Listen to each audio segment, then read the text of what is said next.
Do you have a mic? Did you want to ask? While I'm looking.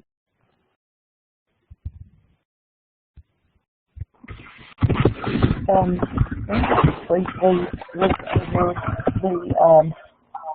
the last Friday, and I was just,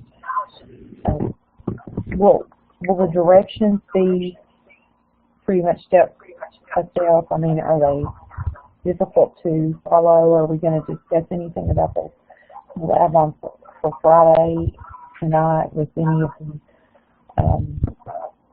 what we will be going over tonight?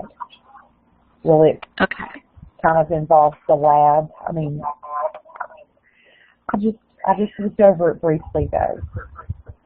Oh, okay. All right. We'll be covering that material tonight, and as we go through it, I'll be happy to talk to you about what you're looking for. With regard to using the software Pratt, you've got videos that can help you through that. The step-by-step instructions that you pulled up is based on is not based on a Mac, and so if you're operating with a Mac, then there may be some deviations. So for instance, like selecting the sampling frequency, it says 8,000 hertz, but it really doesn't really matter. You just need to choose the lowest one. But it won't sound as foreign to you after the lecture on phonation. Okay. Thank you. And also on the model, now is it due today or tomorrow? The model, the larynx? Yes, the larynx. I think I extended it. Let me check.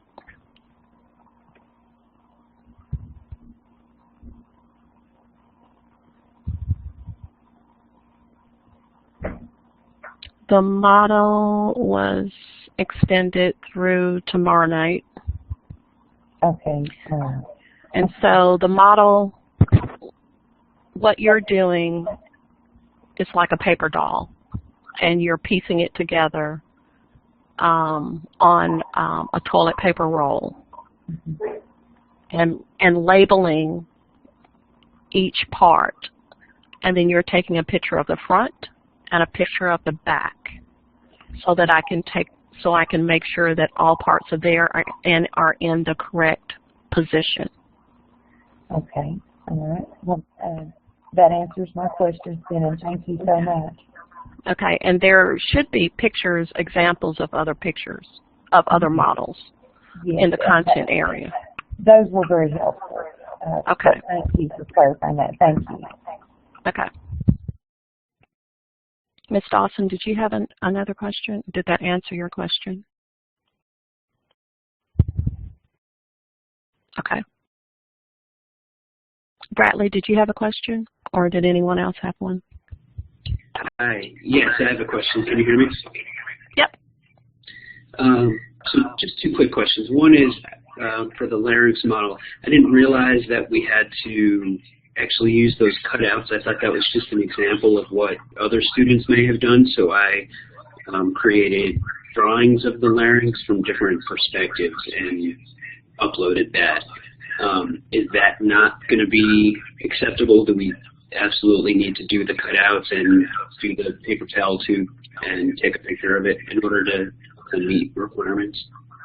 Let me just take a look at yours. And the reason why is just because the larynx, the way it's shaped and the way it functions, it's just easier to depict it in 3D. But let me take a look at yours, and then I'll email you. Okay, that sounds good. And then the second question I had was, you were starting to say that I haven't had a chance to really look through lab number 2 yet. I'm on a Mac.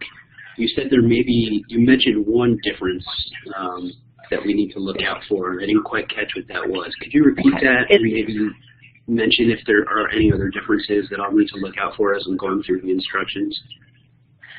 Is the sampling frequency. And so what I have on the directions is 8,000 hertz.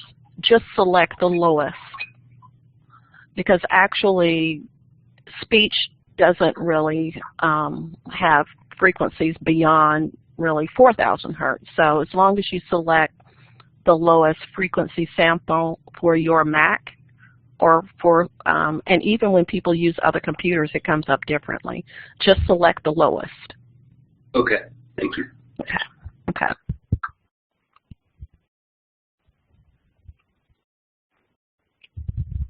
Any other questions? Let me ask you this. Were you able to listen to the recording of the lecture?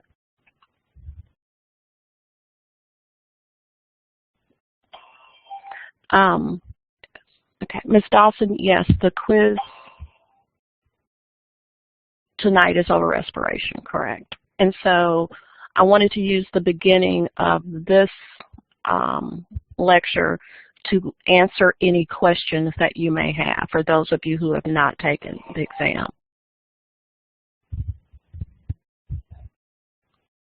Let me turn that down. Any questions? It's open until tomorrow, tomorrow night.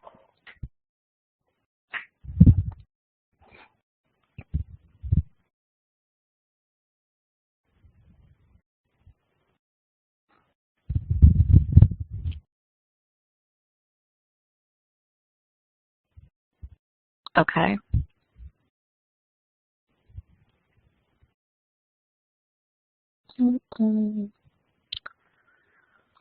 Let's see if I can find that.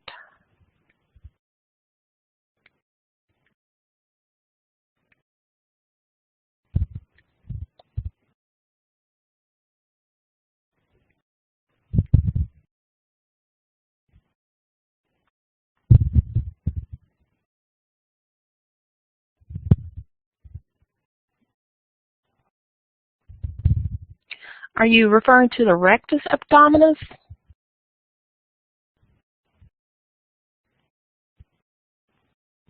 Sorry, I was trying to figure out how to turn my microphone on. No, I feel like at certain points, whether in the book or maybe maybe it was in the book, it says transversus abdominis, and then on the PowerPoint it's transverse thoraxis. I'm mispronouncing that, I'm sure. And I just saw both terms, but it seems like where one starts, the other stops, and I wasn't sure if they were being used interchangeably. No, because actually the rectus abdominis is more vertical than transverse, so it's, I'll have to look at the book, but this is the rectus abdominis, so actually the fibers are running vertically, where the transverse thoracics are more related to the back of your thoracic cavity. And actually, they're not perfectly transverse, but certainly not vertical. So can you see them in this depiction? Yeah, that's okay. a clear explanation. Okay. Thank you. Okay.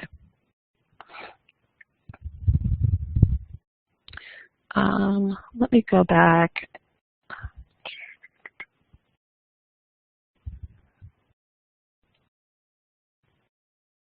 Sure. Yeah, all of the lectures will be recorded.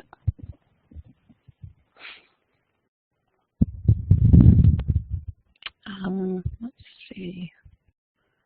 Were there any questions? Are you guys clear about the difference between respiratory, the different pressures, the difference between alveolar or alveolar pressure versus intrapleural pressure? Are you clear with that?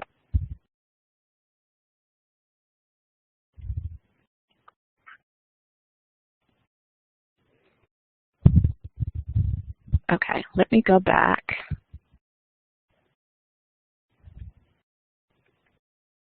Okay.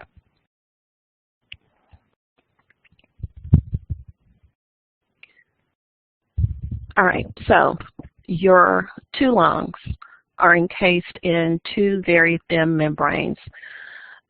Your pleural membrane. The outer is your parietal, and visceral pleura is your inner. So remember, visceral is inner.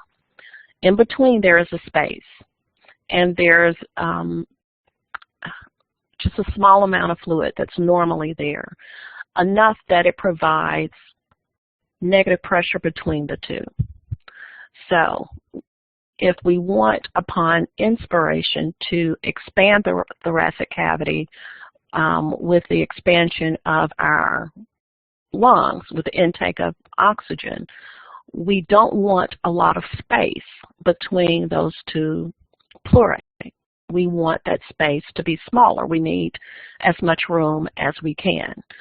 So the pressure needs to be low during the expansion of the thoracic cavity during inspiration.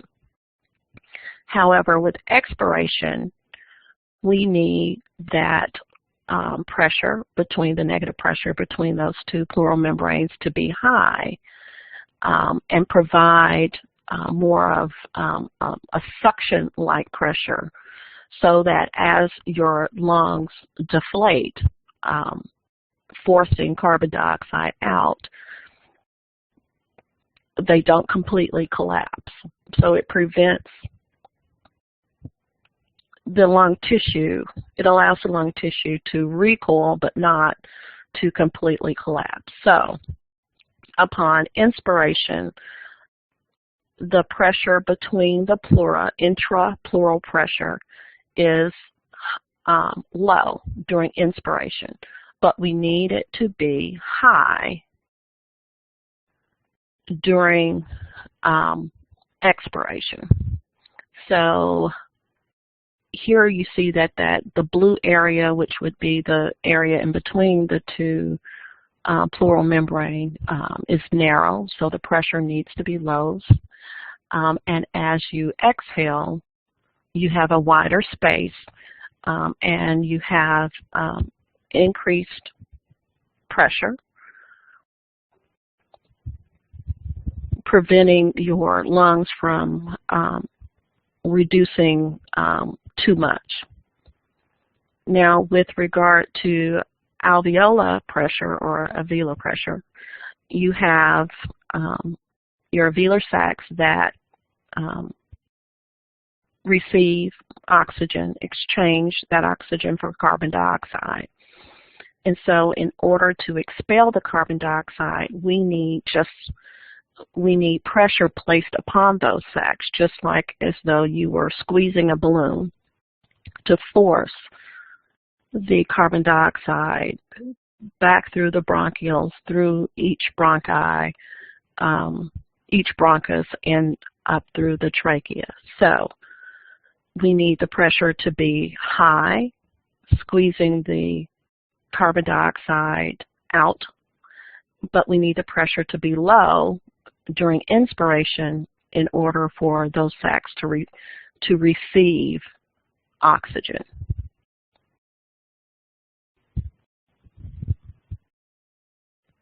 No, you don't need to memorize the number. Okay. Any questions? And I think this particular video is different from this one. So if you're still not sure, I would take a peek at those videos.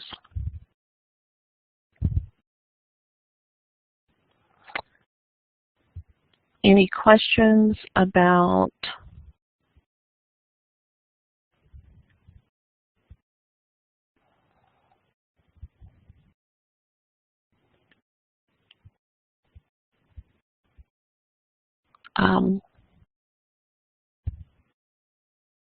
passive force with regard to expiration, passive forces?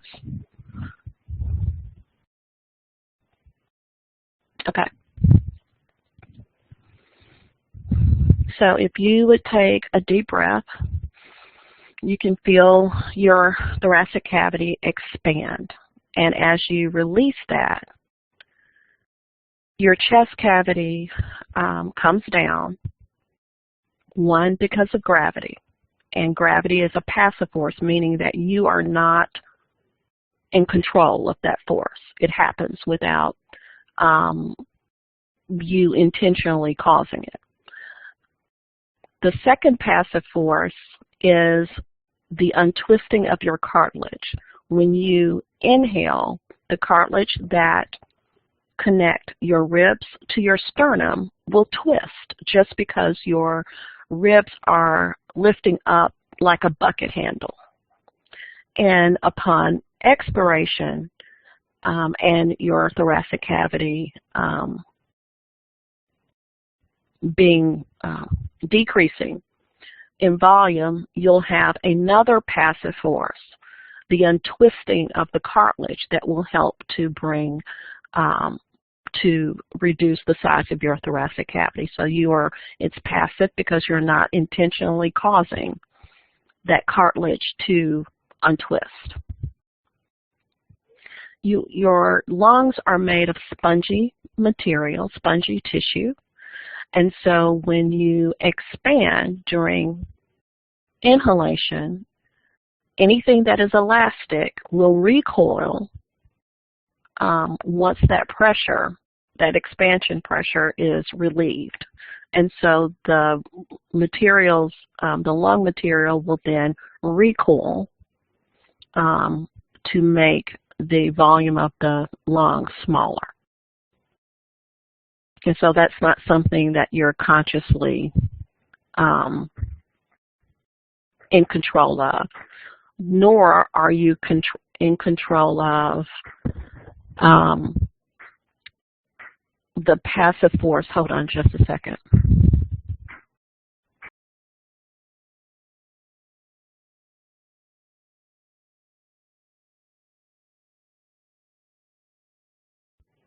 Okay.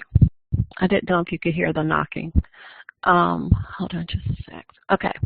So relaxation pressure is if you inhale deeply and then just relax, right? Your thoracic cavity comes down. You're in control of, you're not in control of the direct pressure that's being placed on your alveolar sacs. So as gravity brings your thoracic cavity back down, as the cartilage untwists, as your lung tissue recoil, pressure is placed on the alveolar sacs as though you're squeezing a balloon, forcing air out. So yes, relaxation pressure occurs during expiration.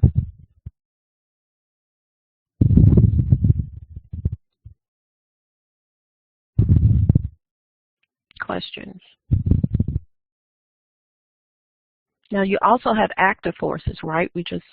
They're active muscles of respiration. So you do have muscles that are pulling your rib cage down or compressing your thoracic cavity. But you also have pressure that's being applied during expiration that you do not have control over, conscious control over.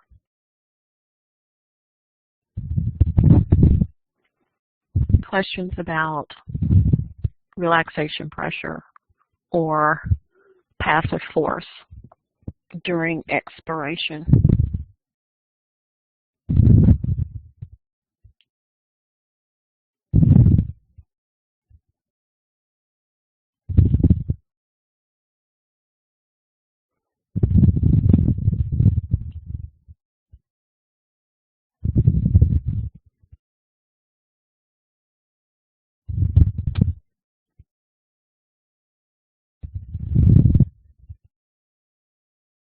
Okay. Do you have questions about lung volumes, the different types of lung volume?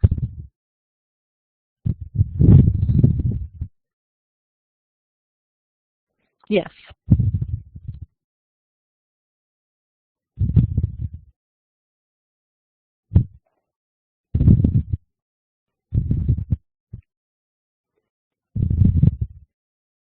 Okay. So Susan, to answer your question, yes. The only time the PowerPoints differ is if there has, I try to update it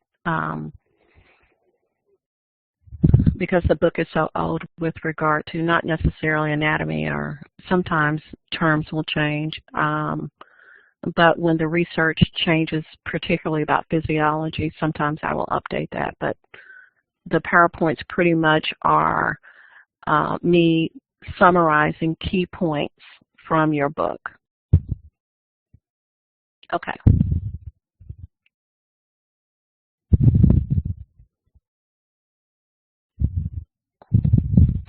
Let me go down. Okay. Let's see.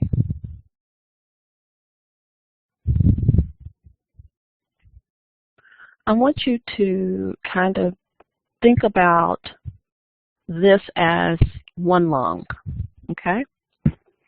And it's not happening physically like this, right? We don't have air just sitting at the bottom of our lungs that we would call residual volume that's never exhaled out. But this is just one way of you thinking about what happens when you inhale and exhale. So the total lung volume includes remaining air that stays in your lung beyond a maximum expiration. So if you inhaled deeply and exhaled as much as you can, you would never exhale under normal circumstances 2 liters of air or carbon dioxide, and that's called residual volume. Now, that leaves 5 liters to work with for breathing for life and breathing for speech. And so that's why we call it the vital capacity, vital meaning vital for life. And so when right now that you're not talking, you are using what we call resting tidal volume. You're breathing in. Let's see if I can point to this. You're breathing in, inhaling, exhaling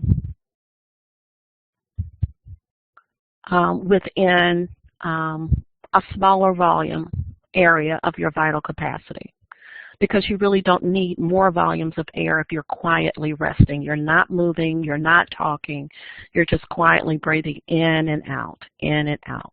Okay, now take a very deep breath as much as you can.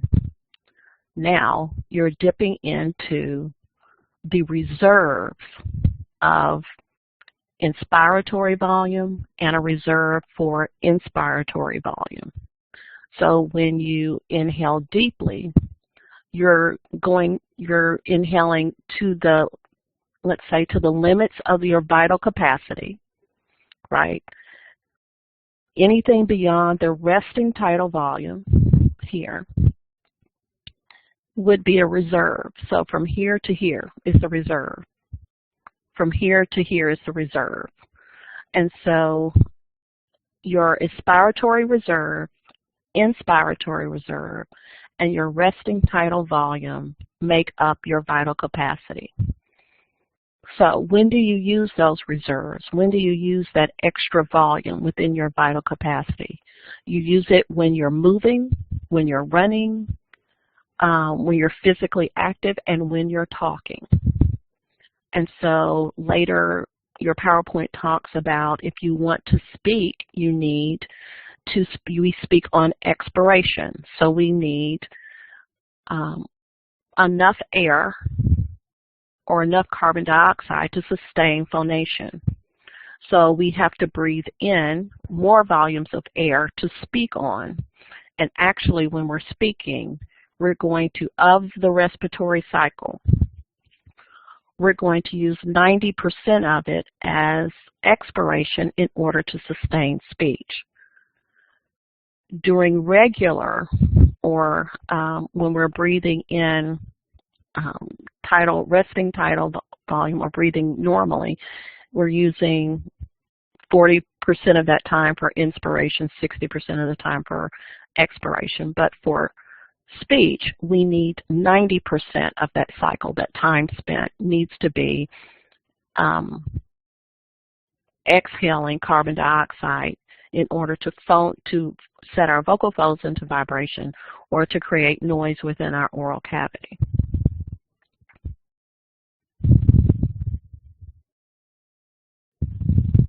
If you want to speak with a longer phrase, you need more volumes of air. If you need to speak loudly, you need more volumes of air. We're dipping into the reserves. Otherwise, if you run out of air, then you will run out of phonation. That is why when you are attempting to do something active like running, it's very difficult to run and to talk because you're needing extra volumes of air to sustain you while you're running, but you also need the same volumes of air to sustain phonation, and it's too difficult to do. And once you stop your physical activity and you're not needing those additional volumes of air in the reserves to sustain the activity, then you're able to use the same volume, reserve volume, to speak. Does that make sense?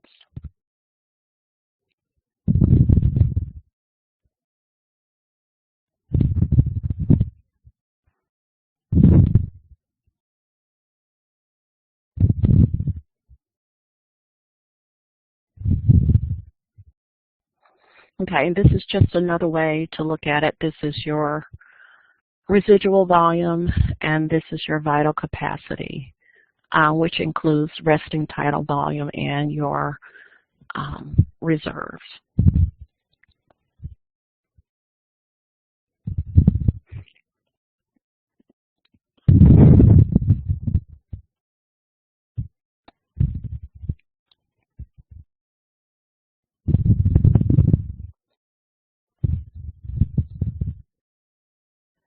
And the way that we control the flow of air for speech, we're really attempting to control the flow of the alveolar pressure that we just talked about. And so when we're breathing in into our reserves, then we're using active forces now to place pressure on our alveolar sacs in order to force carbon dioxide through our bronchioles, through each bronchus, through the trachea to set our vocal folds into vibration. So when we are speaking, we're actively using expiratory forces to create pressure upon expiration, particularly when we want to change characteristics of speech. So if we want to have a longer phrase or a louder phrase, then we need more volumes of air. If we are, for some reason, breathing at a faster rate, then we're only using smaller volumes within the vital capacity, and so therefore we can only speak on shorter phrases. So if we want to speak with longer phrases, we have to breathe less frequently. Well, not less frequently, but slower, the number of cycles, breathing cycles in and out. We would need to have less cycles in order to breathe, to produce longer phrases.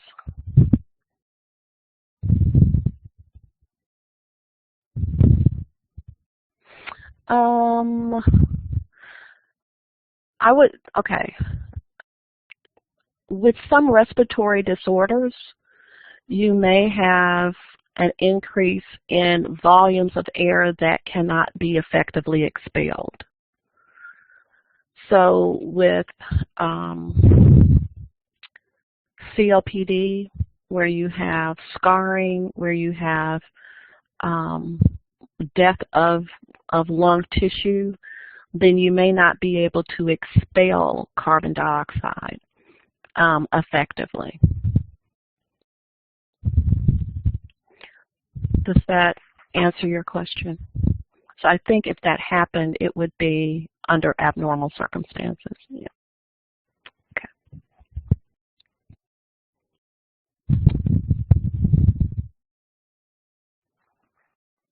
Okay.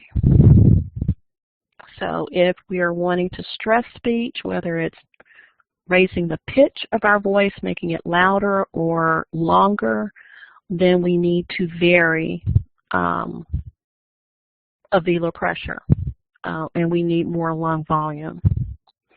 And those three variations we'll talk about, and we'll call those later suprasegmental features of speech or temporal aspects of speech, where we're changing the pitch, or our perception of frequency, where we're changing the loudness of our utterances, or our perception, or where we could physically measure the intensity or timing, the duration of speech. Now, vowels are naturally louder than consonants due to resistance of air flowing through the oral cavity.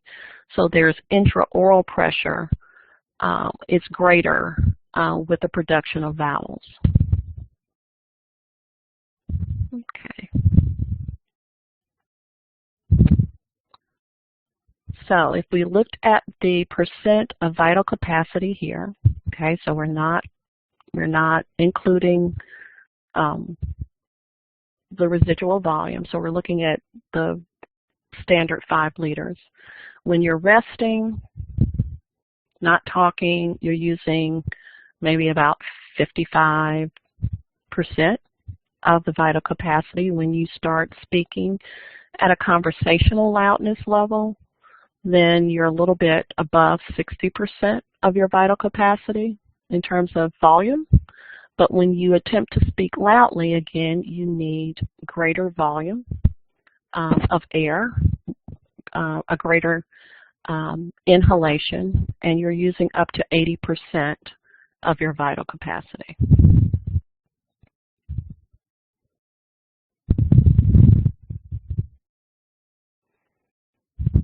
Okay, and so these are some of the disorders that you may work with as a speech pathologist or audiologist, of individuals that use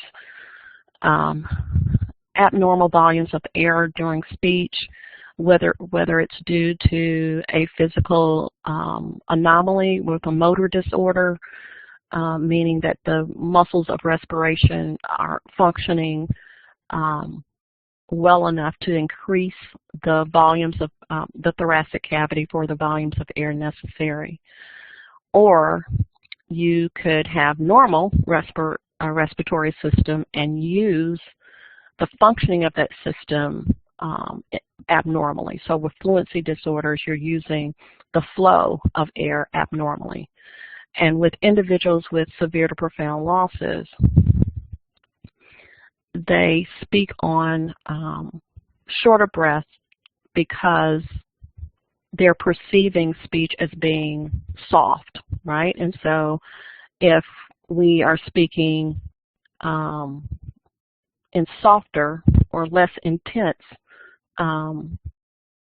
speech, then we need lower volumes of air.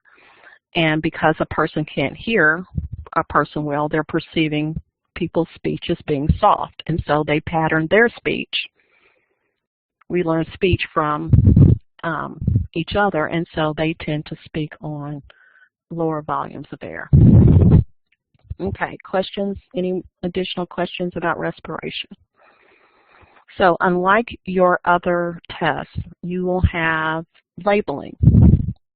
So you'll be asked to label parts of the respiratory system. And please use formal language for that. So instead of, I need you to say trachea instead of windpipe, etc. Any additional questions before we go on to phonology?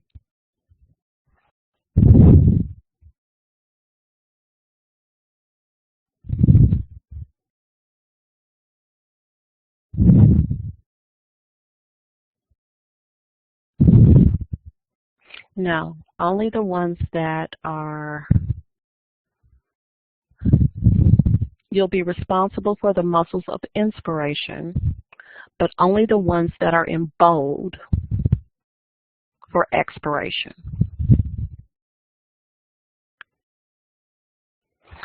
You will need to know which muscle functions during inspiration, which muscle functions during expiration. There are a couple that function during both, particularly during speech.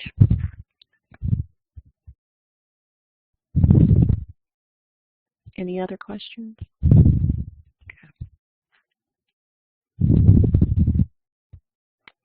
Okay.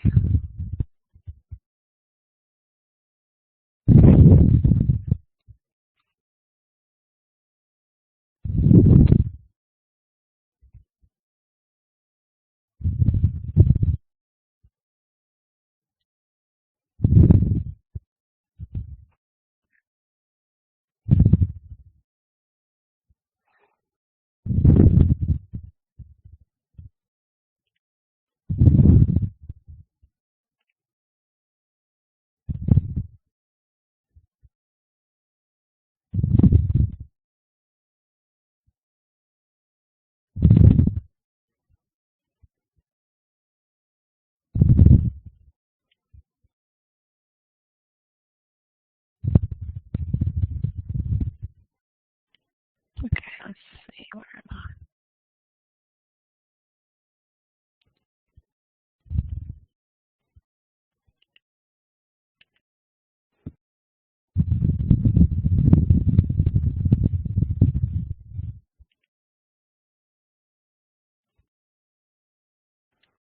Okay, hold on, folks.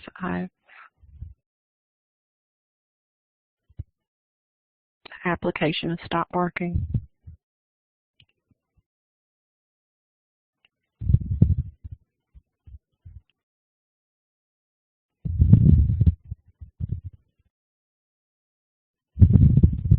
Okay.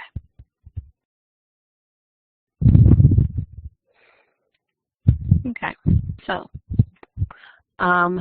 now that we have our air supply or air power, we are going to talk about our larynx, which generates sound for speech. And let's first look at the laryngeal skeleton. It is comprised of one bone and 9 cartilage. We have the one bone is called your hyoid bone, and the inferior portion of your hyoid bone suspends your larynx.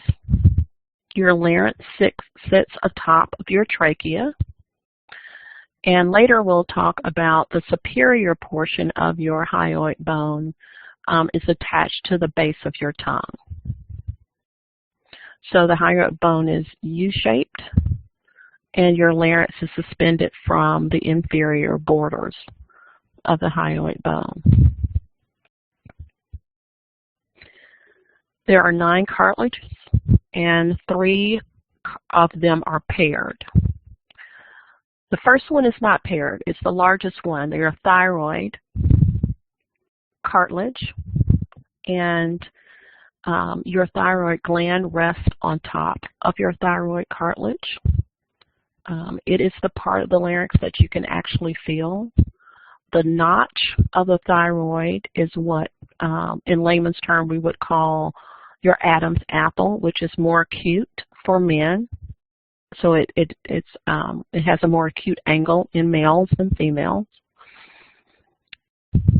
And it articulates or sits atop of the cricoid cartilage, which articulates with your trachea. So if we are looking at the larynx from the inferior portion to the superior portion, it is your trachea, your cricoid cartilage, and your thyroid cartilage. Now, this is, so you can always, if you always remember that the thyroid notch is the anterior view of your larynx. The cricoid, the anterior view of the cricoid cartilage is more narrow.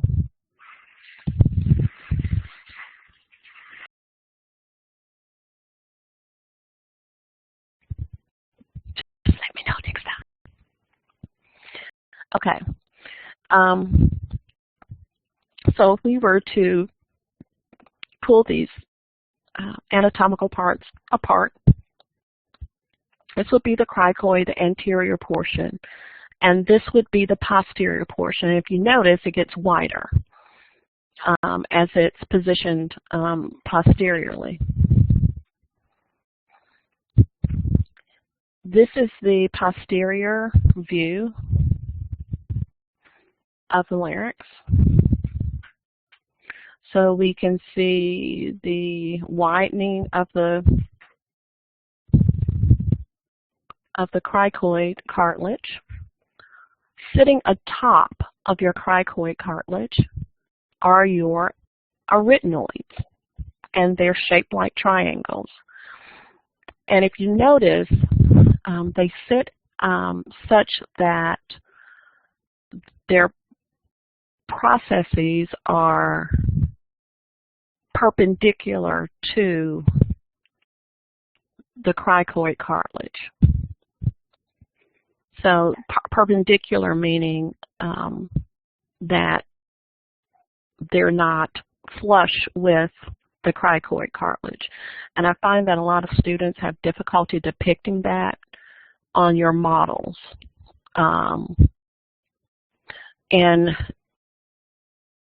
you also must make sure that that your model is sitting more medially on the cricoid cartilage here, as opposed to some students will position them further back towards the posterior view of the, or portion of the thyroid cartilage. Okay. These cartilage rock and rotate on top of the cricoid cartilage. Atop of the arytenoid cartilage are your corniculate cartilage here and here, and they're depicted differently depending on the image. That is the second pair of cartilages. Let's take a look. So we have our hyoid bone, our thyroid cartilage, cricoid, and the other unpaired cartilage is your epiglottis. Your epiglottis is attached to the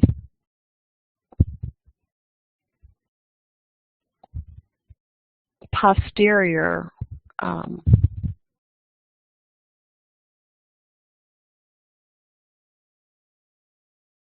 surface of your thyroid cartilage,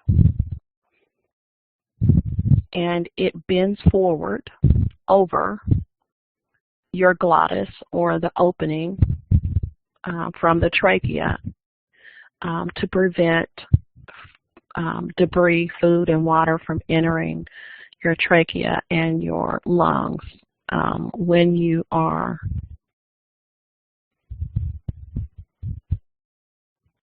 chewing or swallowing.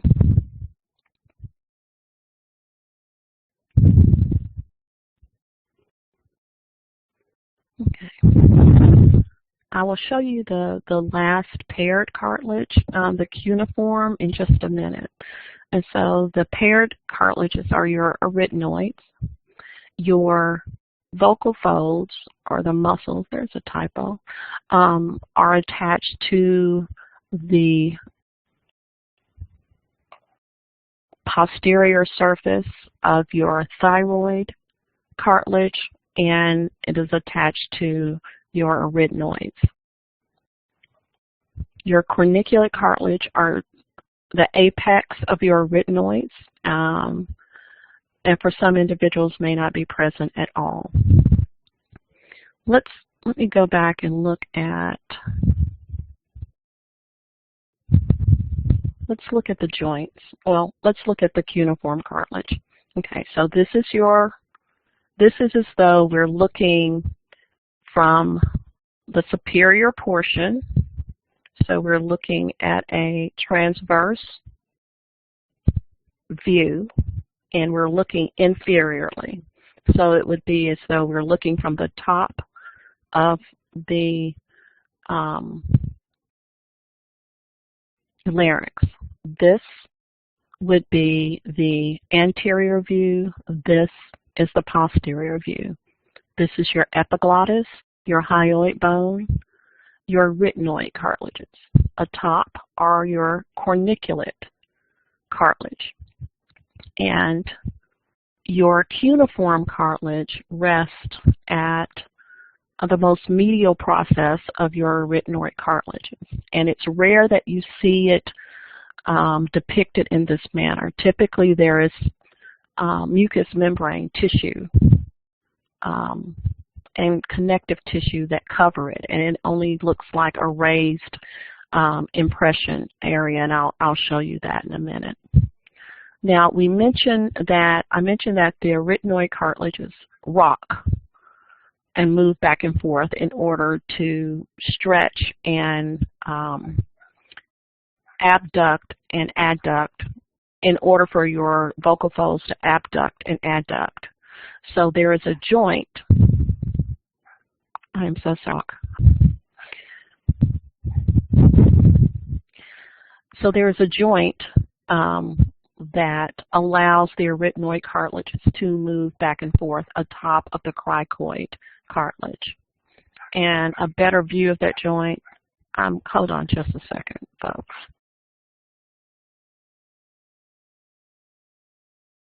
Okay, sorry about that. I'm going to kill her. Hold on. I'm not going to really kill her. Sorry.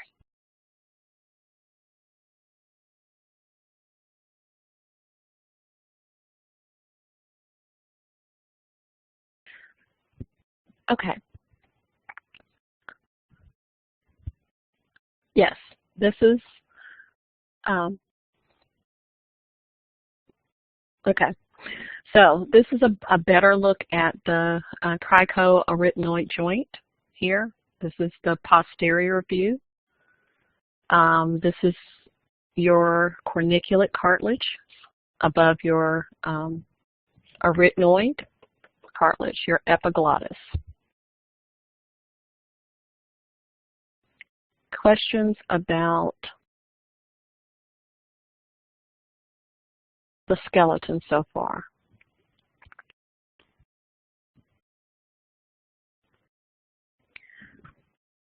So if we removed the thyroid cartilage, this again would be your anterior view. This is your posterior view. This is your cricoid cartilage with your arytenoid cartilages there.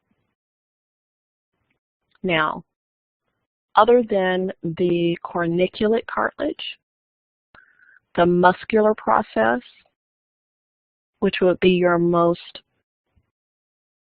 posterior portion of your arytenoid cartilage, and your vocal process are the only three specific parts of the arytenoid cartilage that you need to know.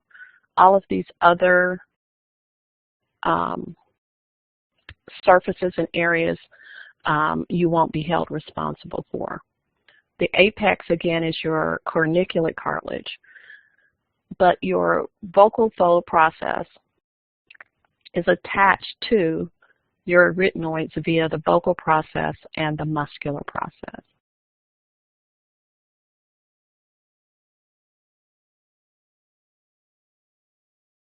Okay.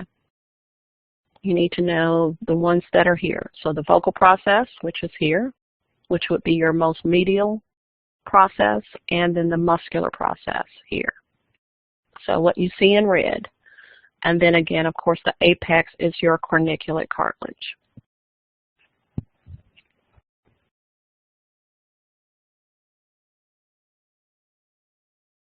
Okay. Let me go back. You're welcome. Let's go back and look at the thyroid cartilage. You have the notch, and your thyroid cartilage also have horns, and so you can see them here. So they have superior horns and inferior horns. The inferior horns are attached to the cricoid cartilage via the cricothyroid ligament, and this would be, via the cricothyroid joint. The thyroid cartilage actually walks forward and back on top of the cricoid cartilage. That is why you need a joint here. So you have the inferior horns attached to the cricoid cartilage via the joint.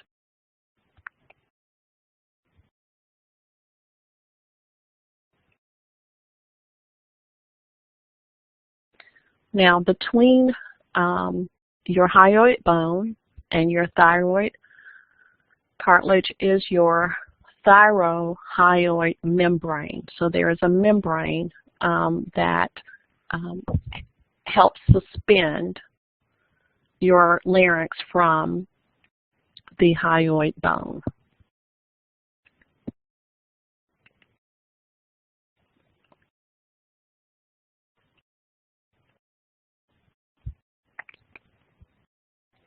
Questions about the skeleton?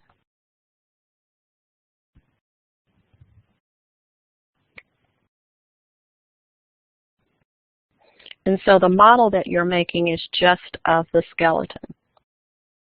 And so the cutouts that you have are for each cartilage.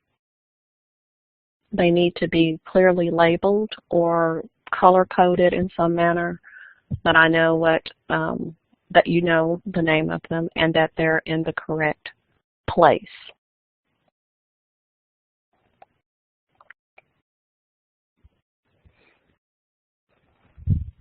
Okay. If there are no questions about the skeleton, let's look at some of the tissue.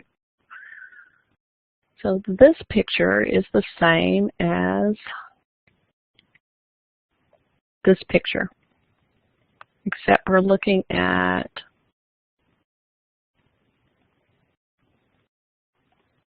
this portion here. So we're looking, let's see, go back. And it is, except this is the anterior view.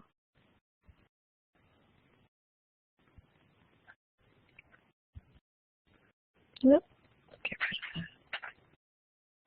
that. This is the interior view. This is the anterior view here, so it's inverse. So this is your epiglottis. These are your corniculate cartilage. So you just see that raised impression because there's tissue over the cartilage. And these are your cuneiform cartilage. So there is connective tissue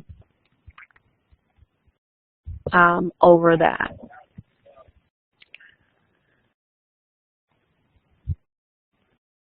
Now, there are sheets of connective tissue that start here from your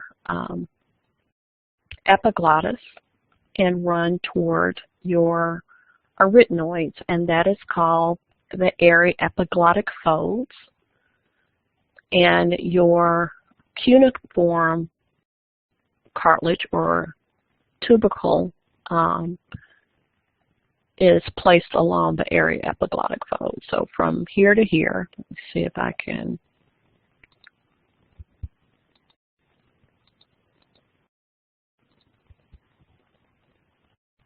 So we looked at it from here. Oh, that is not what I wanted to do.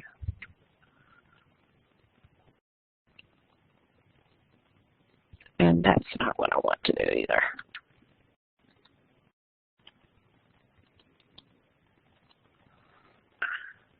Okay.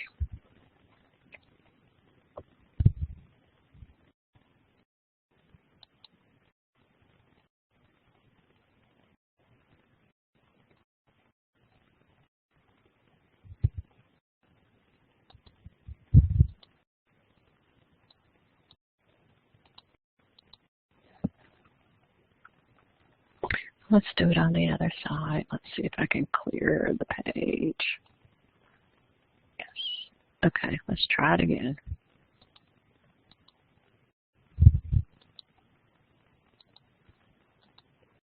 Okay, so from here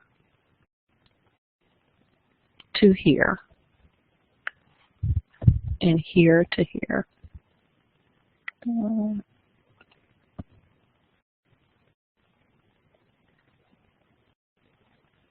that's not going to work either. Clear it. Let me try using a line.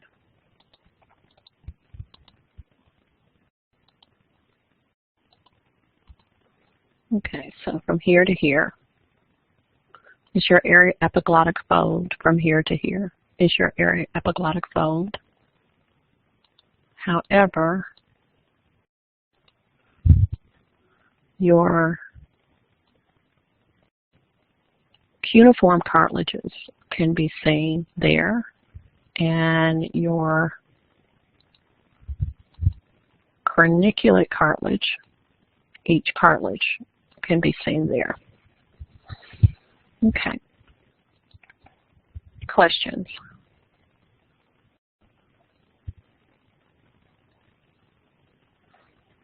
Okay. Now, let's make that. These are your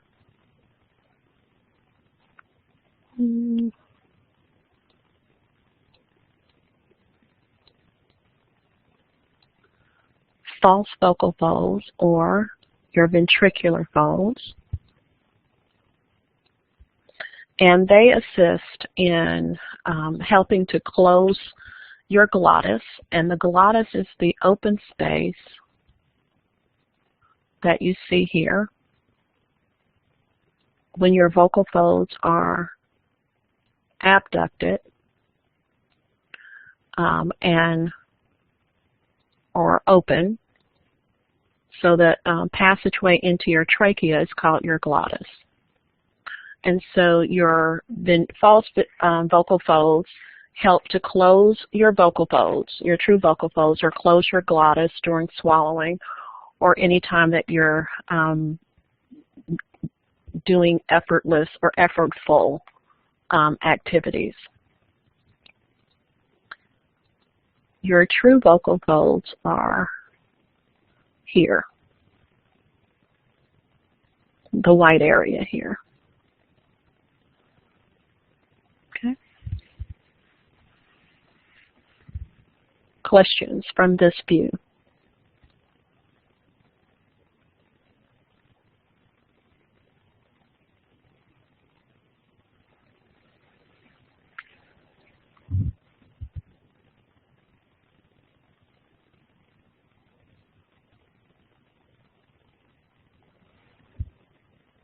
Yes, you're going to have to label that, and it may not look like that. So another suggestion while you are studying, that is why I've uploaded different images of the anatomical parts that we are studying. Each image will look differently, but you should be able to identify the part that we've talked about, regardless of the image. So when you're studying, you need to make sure that you don't study one picture, one image, that you're able to study several images and you're able to determine what plane it's in, what positions it's in, so that you know what you're looking at. So that's why we talked about coronal and sagittal, anterior and posterior, so that it will help you identify each anatomical part. So when you are looking at a video stroboscopy or a video strobe, and you're looking at someone's larynx, and everyone's larynx will not look the same, that you'll be able to identify the anatomical parts that you're looking at.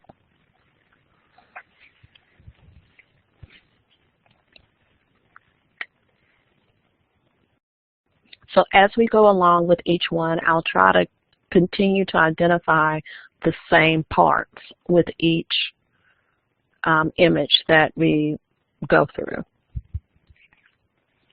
Okay, so there are intrinsic muscles of the larynx and extrinsic. Intrinsic means that they originate and they insert within the larynx itself.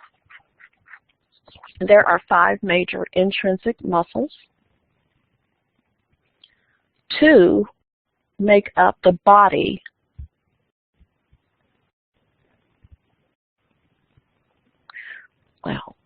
Well, 2 function to close your vocal folds, adduct. So adding something together brings it together.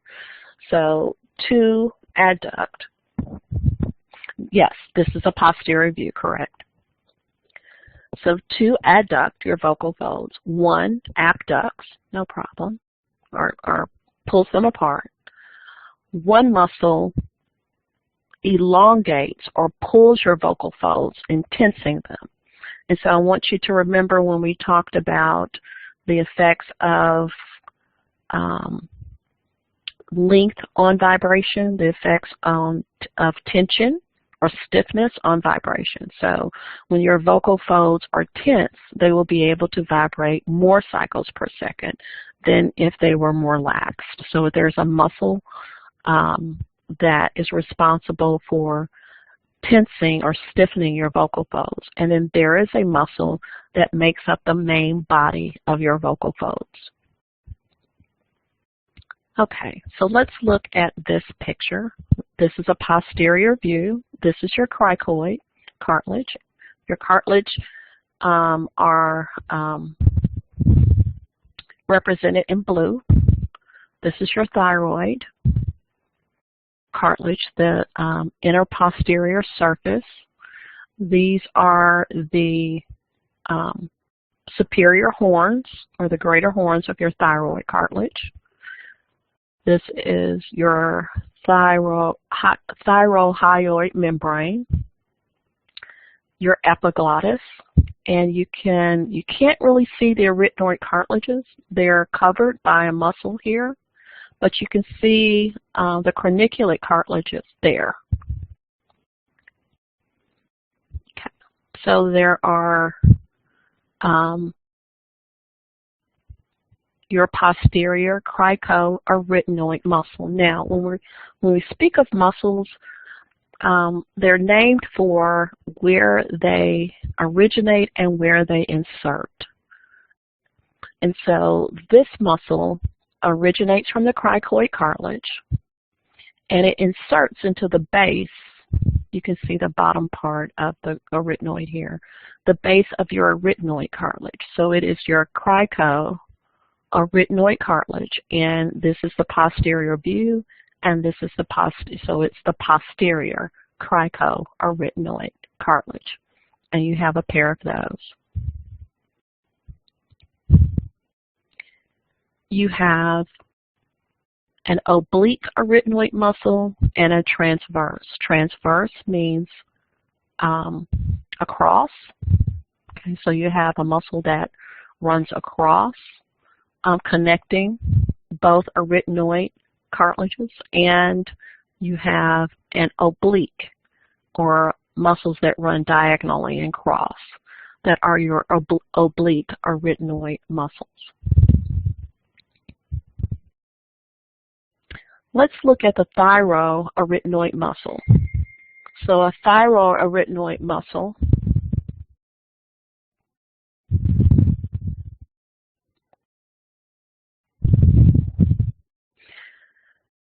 forms the body of your vocal folds. It has also been called your vocalis muscle. So you may see that used interchangeably, or as a part, or separately. It depends on the image. It's really kind of strange. Your vocal folds consist of 5 layers. The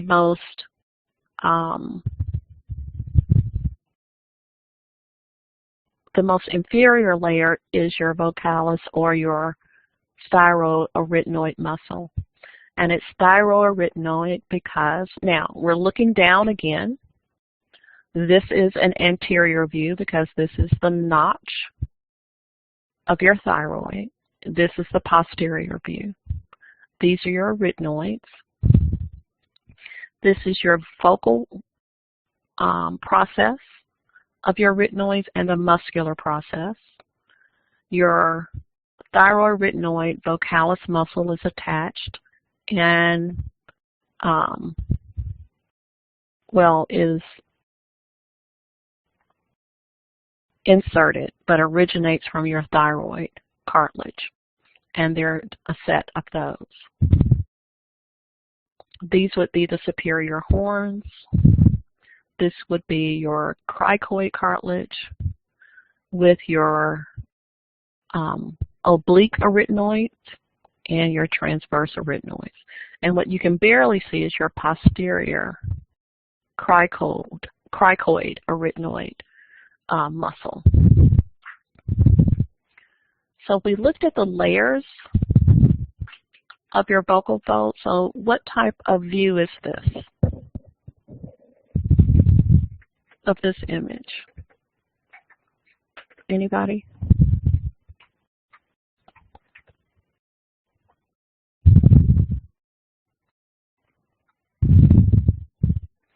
Okay, but what plane? Let me ask you that. What plane? Yes, but you're right.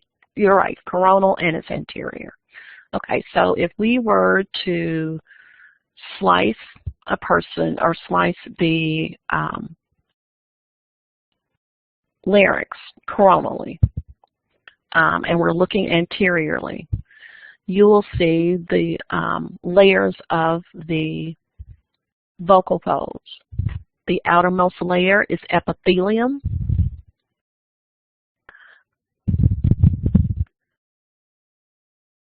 You have the superficial lamina,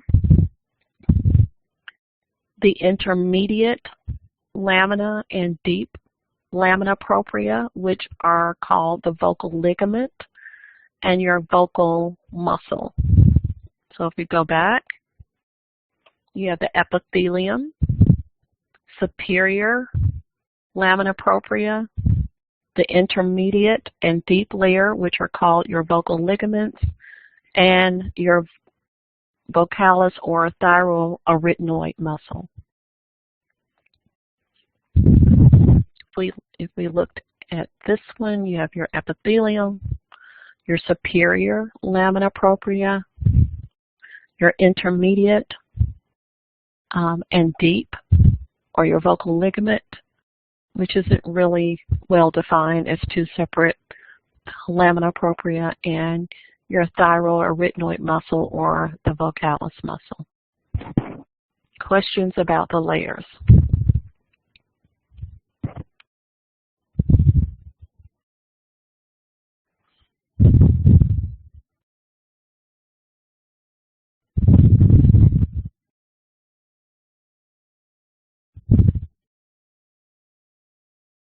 Okay. So if we were to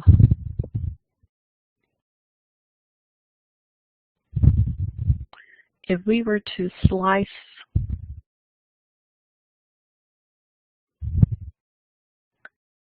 your larynx in this manner and then open them up to the side so we could see the layers.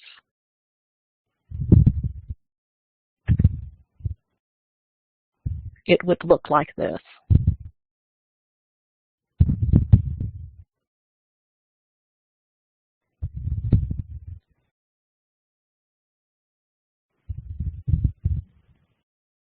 Okay, so again, if we could slice from, let me change the color. If we slice these here and sliced it here, and actually, or if we were to peel those back one by one, the white area that you're seeing is epithelium. If we peel that back, you would see the superior lamina propria. Another layer, your vocal ligament. And then the most inferior layer would be muscle.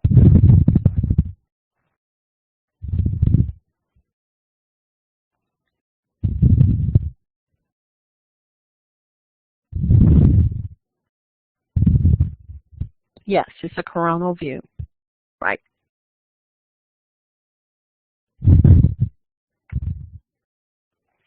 Okay, so this is a lateral view of the larynx. You have your trachea, cricoid cartilage,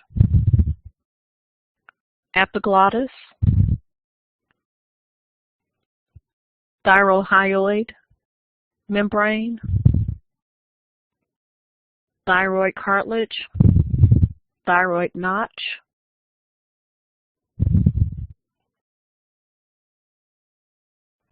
your posterior cricoarytenoid muscle,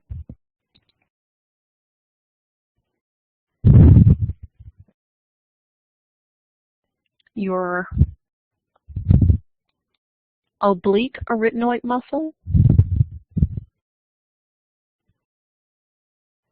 and what is very difficult to find an image for is your lateral cricoarytenoid muscle. So you have a posterior cricoarytenoid muscle and you have a lateral cricoarytenoid muscle. It originates from the cricoid cartilage and inserts into the arytenoid. And it is an adductor. So when it contracts, it pulls your vocal folds together, together. The interarytenoids are your oblique and transverse arytenoids. So if we looked at those as one unit, they adduct your vocal folds. They are your interarytenoids.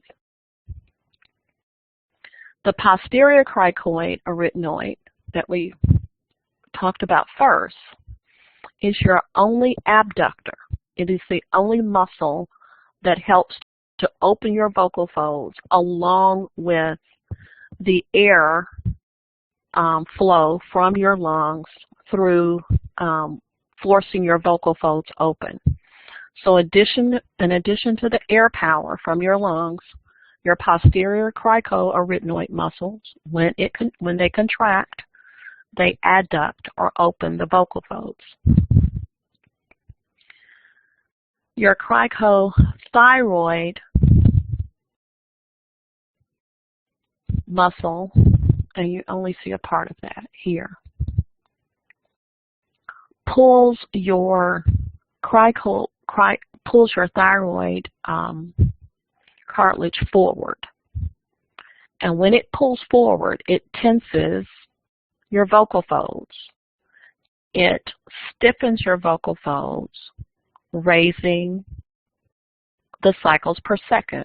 Remember, the stiffer, the more cycles per second. Our perception of that would be an increase in pitch.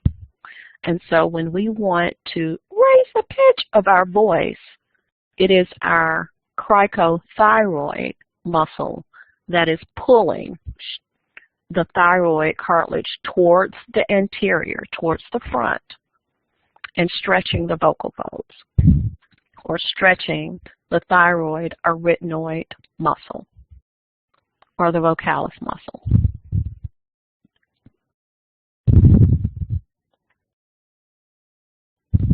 And I am assuming that's a video that I'm not sure you might want to watch there. Questions about the intrinsic muscles?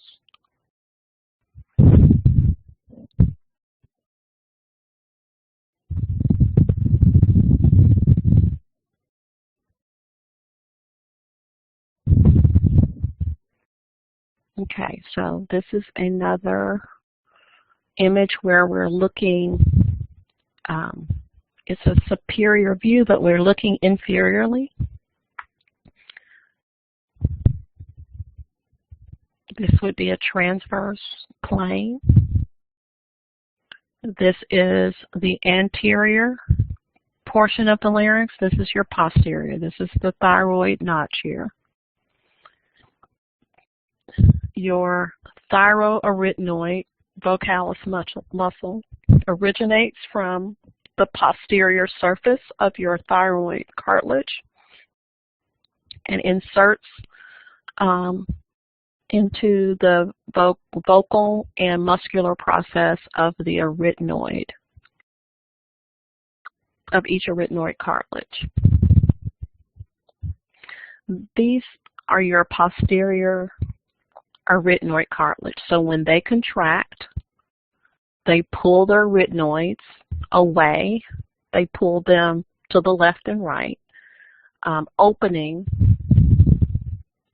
your vocal folds, or abducting your vocal folds. This is your glottis.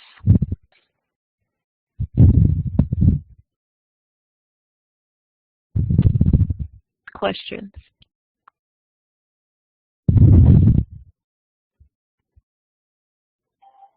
Yes. So you were saying that the view, the top of the slide is the anterior and the bottom of the slide the posterior? Yes. But this is as though we're looking down your pharynx, down your throat. Okay. Okay, so this would be, the person would be facing forward here. This is the anterior portion. So this would be your thyroid notch, or what we usually call is your Adam's apple. Does that help? Yes, yes, thank you. Okay, and so this would be your glottis, or your entrance into your trachea.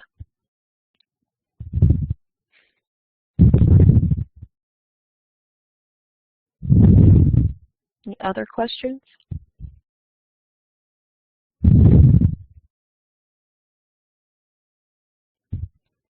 Now, what you might want to do with your model, and you don't have to necessarily show me pictures of that, but you might want to add muscle.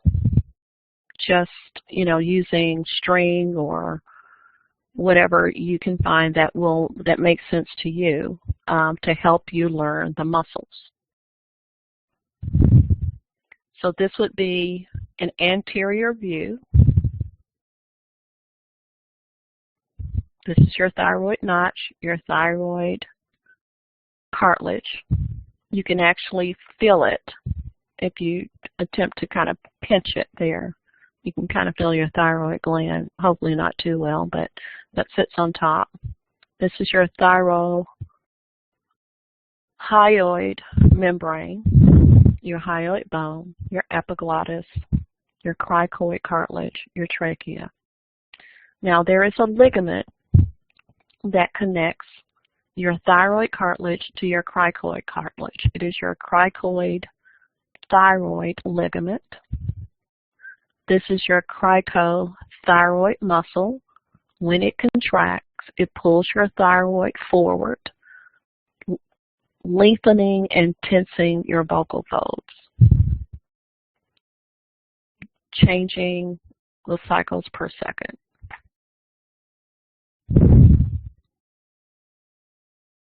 Okay, so the lateral cricoarytenoid adducts, your interarytenoids adduct, your posterior cricoarytenoid abducts, your cricothyroid muscle elongates and tenses your vocal folds, and then the thyroarytenoid or vocalis muscle makes up the body of your vocal folds.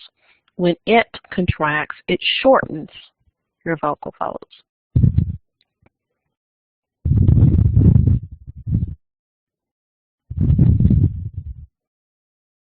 Questions about the intrinsic muscles?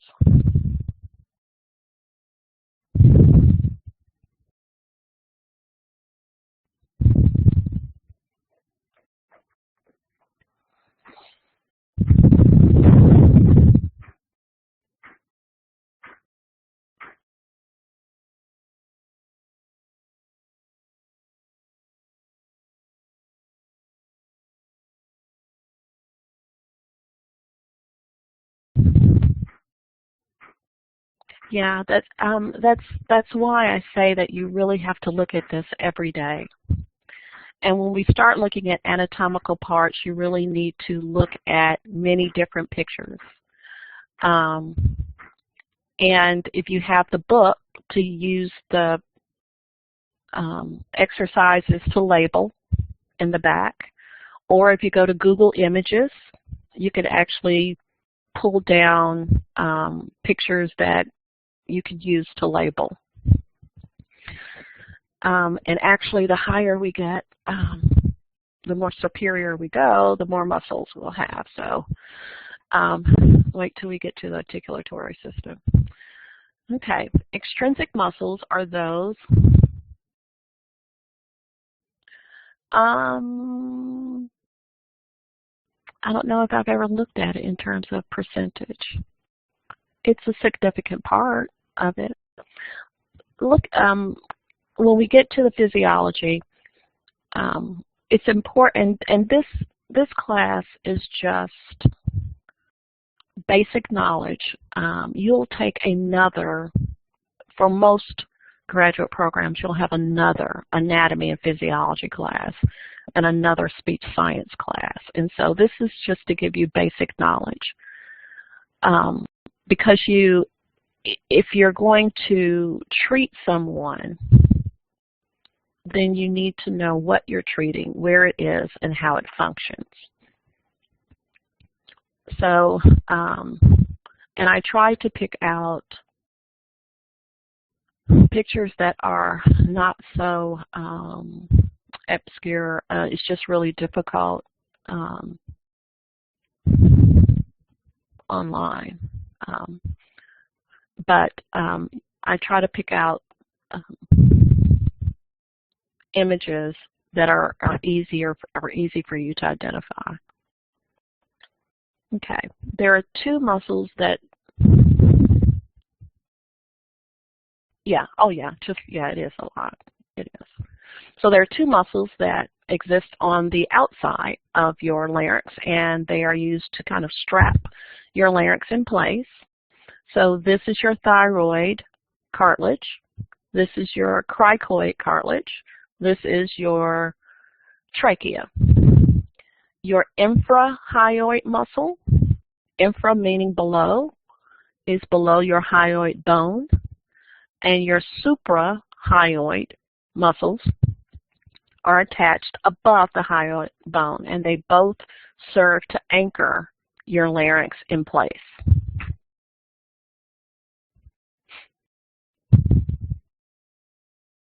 Okay.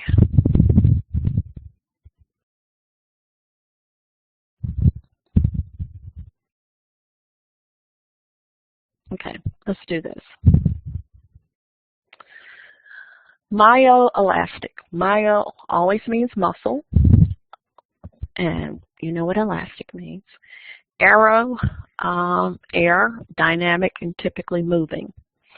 And so this theory was proposed in the 50s, and it's the way that we theorize how speech is produced. And it is produced, or your vocal folds vibrate as a result of muscle force, the tissue that is elastic, so that if it is stretched, it will return to its original position. And then we've talked about the air pressure and flow from our lungs. So all of those entities combined help you produce sound. So we've talked about the opening and closing of your vocal folds and abducting and adducting. So when your vocal folds are vibrating, they are adducting and abducting. Now, each of us have vocal folds abduct and adduct or vibrate at a natural rate. The lowest natural rate of anyone's vocal folds to vibrate is called the fundamental frequency. Remember, we talked about that before. So the lowest or natural vibration of an entity is the fundamental frequency, and that's the same as your vocal folds. Your vocal folds produce a fundamental frequency, which is higher in amplitude than the harmonics. Remember the line spectrum? And so your vocal folds produce a fundamental frequency and harmonics, which we call the source spectrum, if you remember that from acoustics. The vocal fold, your fundamental frequency, correlates to your perception of a person's pitch. So if you listen to individuals' voices and you were to describe the pitch of their voice, you're referring to their fundamental frequency. Now, we can change the rate of our vocal fold vibration by lengthening our vocal folds, or if our vocal folds have more mass, or if our vocal folds are more tense or stiff. So if you remember the effects on frequency of a vibration, the same holds for your vocal folds. So for instance, a male has longer vocal folds, they're thicker, they have more mass, and so they tend to vibrate less cycles per second. If we want to raise the pitch of our voice intentionally, then we're going to tense our vocal folds with our cricothyroid muscle, raising the perceived pitch of our voice, causing our vocal folds to vibrate more cycles per second. So the fundamental frequency for children, the average range is from 250 cycles per second to 300 cycles per second. And that is because their vocal folds are small and thin. Males, again, have larger, more massive or viscous vocal folds. And so their vocal folds naturally vibrate less cycles per second, between 80 to 150 hertz. For females, we're in between. Fundamental frequency average range is between 180 cycles per second to 250 cycles per second. Now, with the lab that's due later this week, you're being asked to find your fundamental frequency when you produce the ah.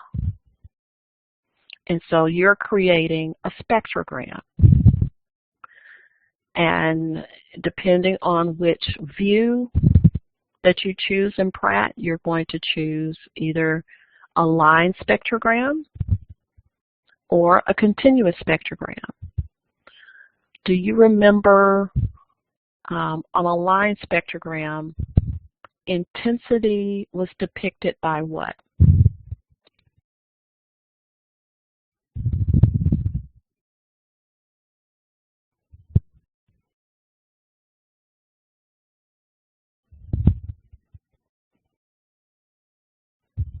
Okay, so yes, we're increasing decibel, but on the, if we were looking at the line spectrogram, let's see if I can draw this real quick.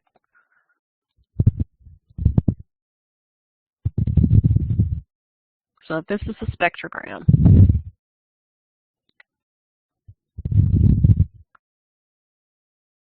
You have your amplitude represented on the y-axis and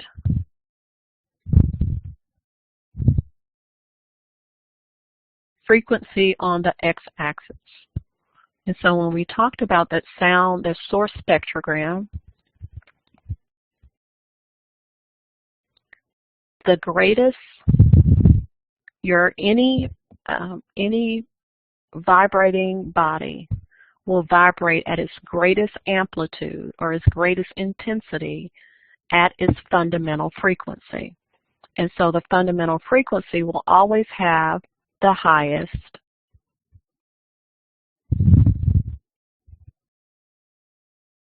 amplitude. And for, this is getting kind of wacky, for the, on a line spectrogram, the fundamental frequency would be this one. It has the highest amplitude. If you were looking at a continuous spectrogram, right, Ellen, what would represent intensity on a continuous spectrogram? You would look at the striations and look for what?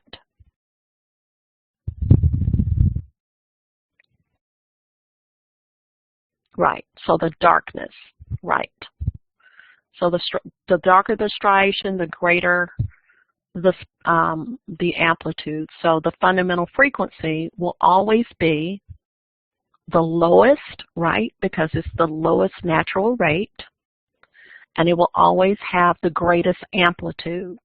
So for a line spectrogram, this would be the fundamental frequency. Now, how would I know for sure? Since I am female, I'm going to look for the highest peak within the normal range for a female.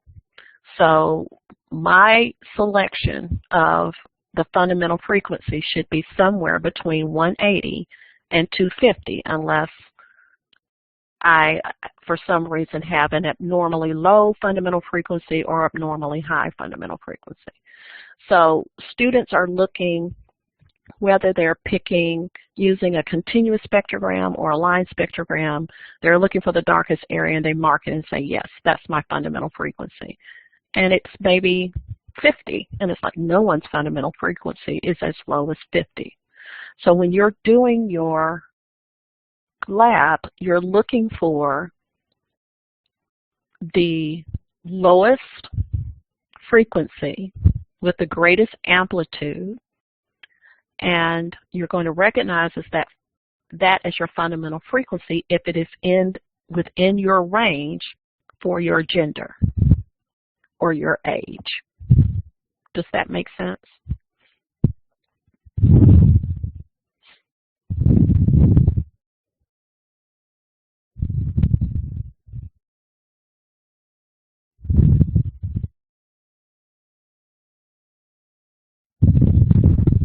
Let me see if I can pull.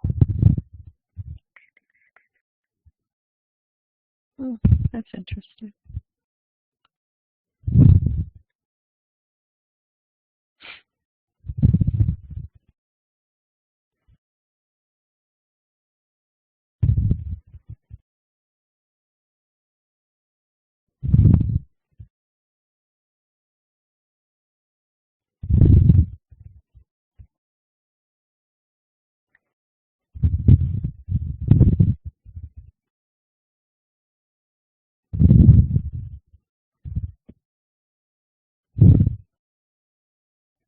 At this point, did you guys want to break or do you want to keep moving?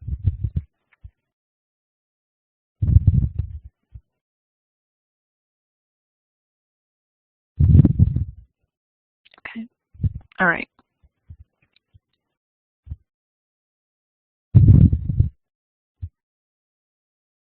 And hopefully you guys are taking the time to maybe listen again if you're an auditory learner.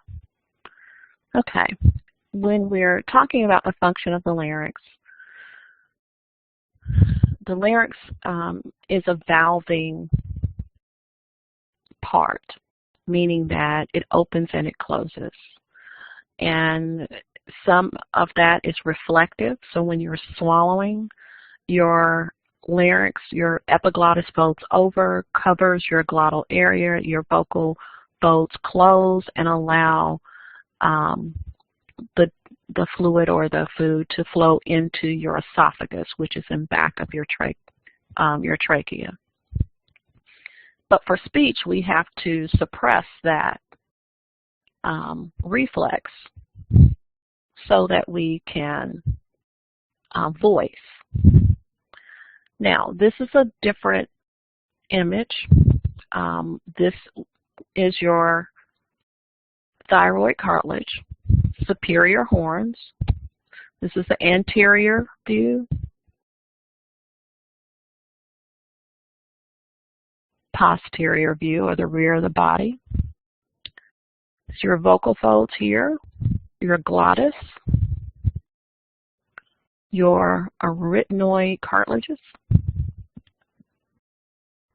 So when we are speaking or using a voiceless sound like the H, our glottis is open, the valve is open, and it allows air to flow through, and our vocal folds aren't vibrating. When we whisper, we tend to open our glottis somewhat to prevent our vocal folds from vibrating so much, so that our voice is being produced at lower intensities. So when we whisper, our glottis is open, okay, less, so that your vocal folds aren't vibrating. I tease my husband because he can't whisper, and I usually tell him to put his hand over his larynx, and if it's vibrating, then he's not whispering. If it's vibrating, then you're audible. Okay. So you have muscle that can open and close your glottis, the thyroid arytenoid muscle. And your glottis itself is cartilaginous. It flows into your trachea. Now, what you're saying is, when we make typical noisy sounds like buh or any of the vowels, if we whisper, they all become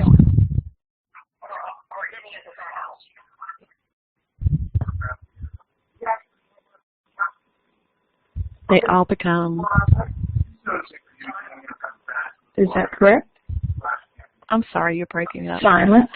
So your vocal, when we whisper, that's why it's hard noisy. It's why it's hard to whisper a vowel.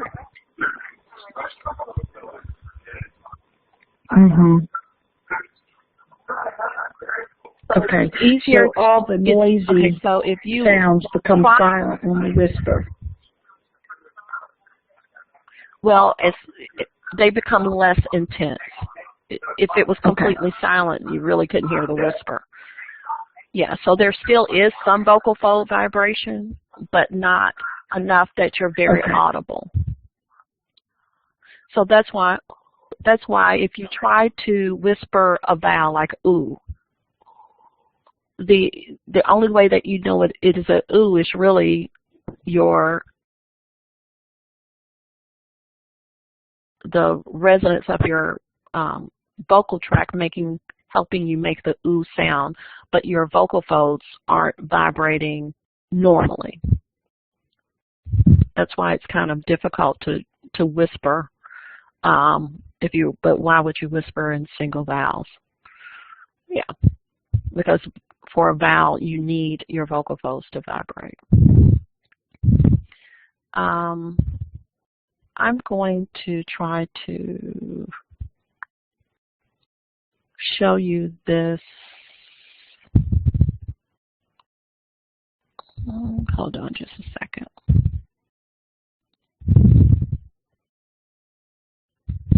Where did you go?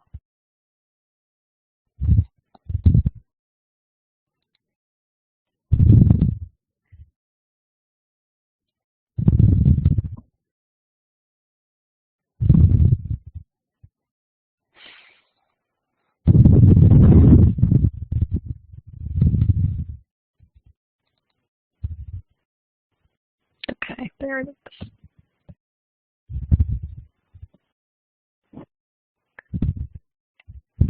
See if I can stop this. Okay, I'm going to see if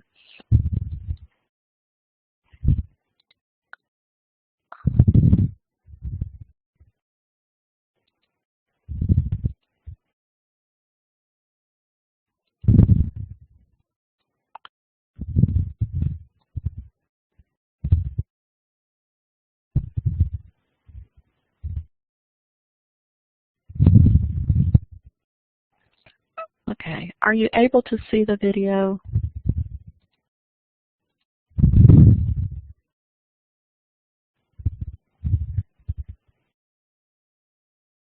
Okay. I want you to see how your vocal folds vibrate. And I want you to remember, and this is something that you would do as a speech pathologist, video stroboscopy, where you're inserting a strobe either down through your nose or to the back of your throat, and you're visualizing how your vocal folds are vibrating. But I want you to remember that this is in slow motion. It would be very difficult for you to watch something vibrate 250 cycles per second.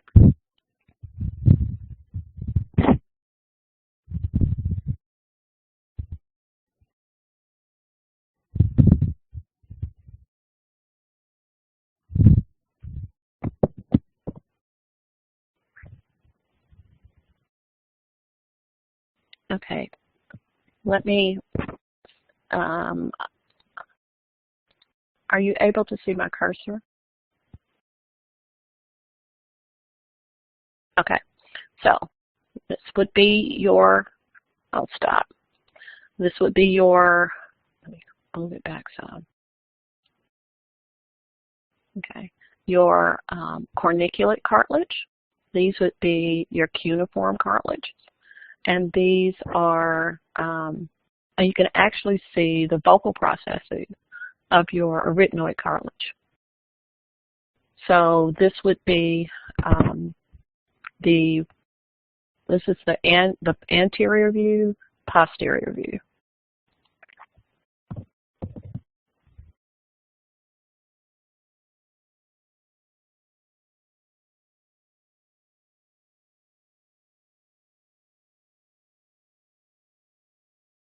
That's your glottis.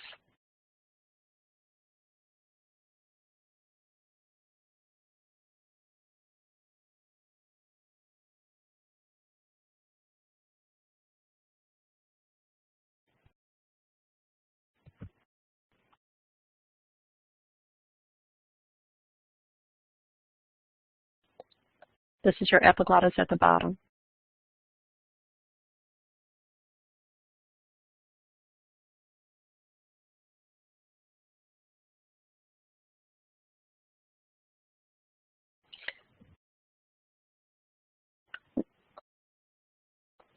Now, did you see while it's low, we're perceiving it as a low pitch, the vocal folds are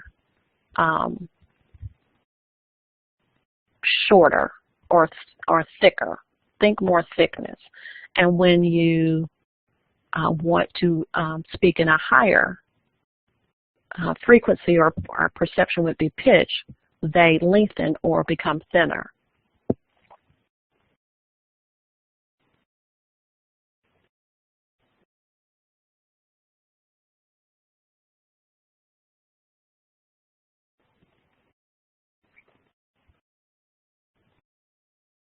You see them lengthen?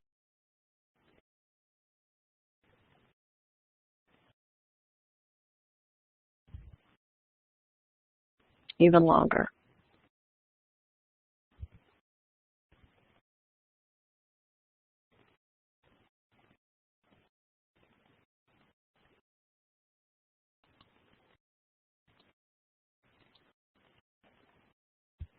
Okay.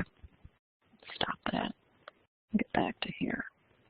Okay, so you were watching the vocal folds adduct together and vibrate, and then abduct, pull apart, and you could see into the trachea.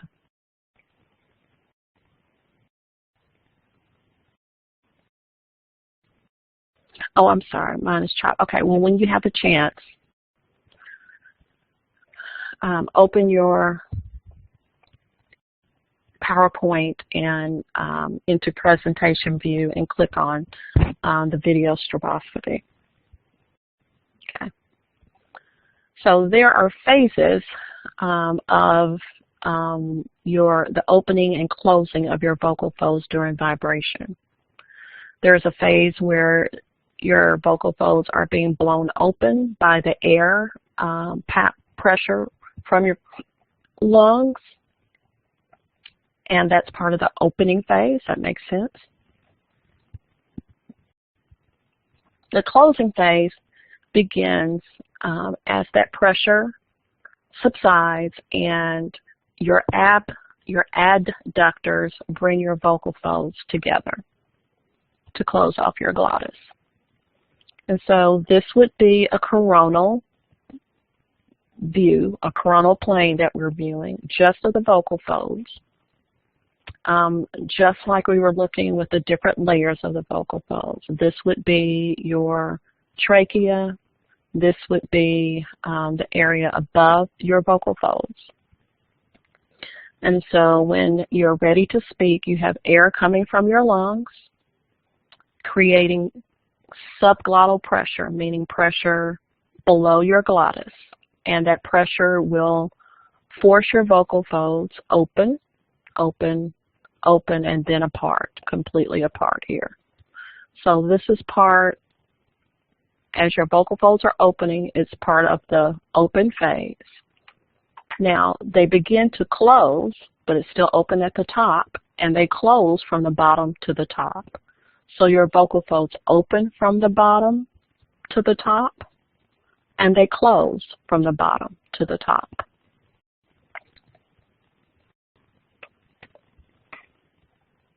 So when your vocal folds are adducting during the closing phase, they are colliding, and because they're made up of elastic type tissue, the impact is absorbed, and you could see kind of the stickiness as they, so that they can remain closed longer. This is another coronal view. You have your vocal folds here. They are adducted. They're closed. You have pressure coming from your lungs, opening them from the bottom, opening, and then eventually blowing them apart. Now, as that air or the carbon dioxide blows through your glottis, your vocal folds begin to close from the bottom and from the front to the back. So we're back to the aerodynamic theory, meaning we're using airflow from your lungs and muscle, your thyroid muscle, which is elastic. And so it's the air is able to blow them open, and the muscle is able to vibrate and return to its original position. So the aerodynamic force that exists from your lungs upon expiration, one of those forces is the subglottal force, and that's the pressure that rests right up under your vocal folds when they're closed. And then as the pressure increases, it blows them open. But there's another force that helps your vocal folds to adduct. So you had muscles that help them to adduct, but you also have an aerodynamic force that helps them to adduct, and it's called the Bernoulli effect. And the best way to, another way to describe it is when you walk through double doors to a building and you push them open, right? So that would be the subglottal pressure. So you're going to push them open. And then as you push them open, you can feel a force forcing them back closed, right? Because you're having to force them open. So because air is now able to flow through the door, it sets up a negative pressure on the opposite side that pulls them back closed, or that pulls your vocal folds closed. So you have positive pressure that sets your vocal folds into vibration, and negative pressure that pulls them back together.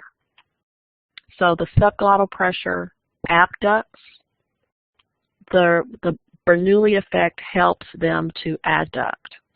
Now what's really important is this is animation. If you open up your, let's see if I try this again.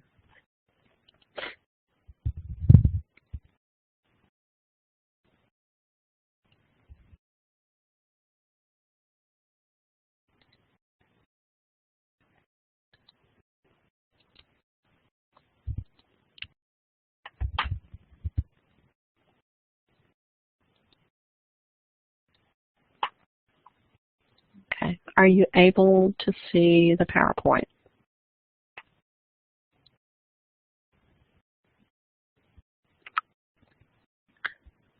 It's pretty much accepted, Bradley.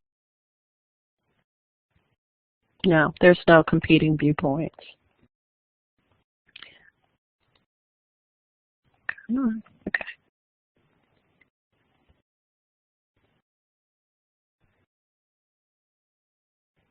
Okay.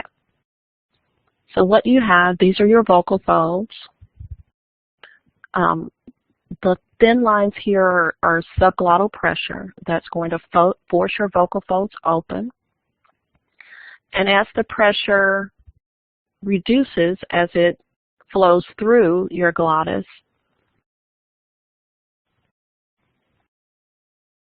negative pressure will begin to force them close again.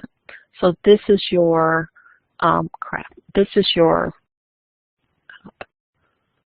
the M is for your it's floating muscle. so slowly that we still just see. It's loading so slowly that we still just see the first slide.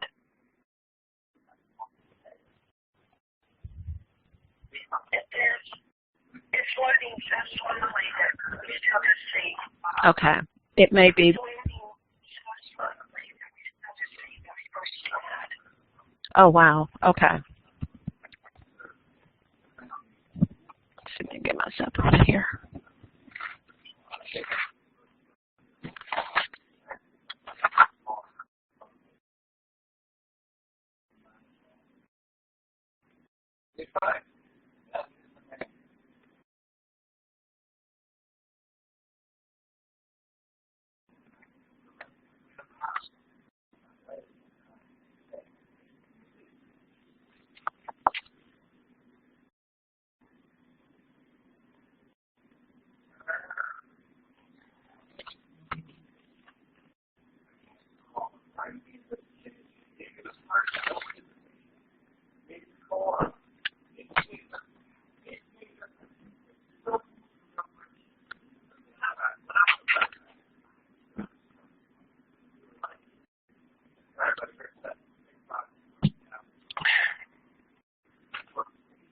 Okay, sorry guys. Okay. Let's see if I can get this back. Okay.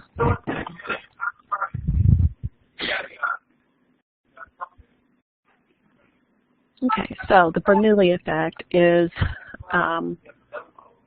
you've got high pressure from your lungs, blows your vocal folds open. As the subglottal pressure lowers, as it flows between your vocal folds, high pressure, negative pressure is created above the vocal folds that forces them to adduct again. So that's part of the vibratory cycle. To set them into vibration, you have high air pressure subglottally, and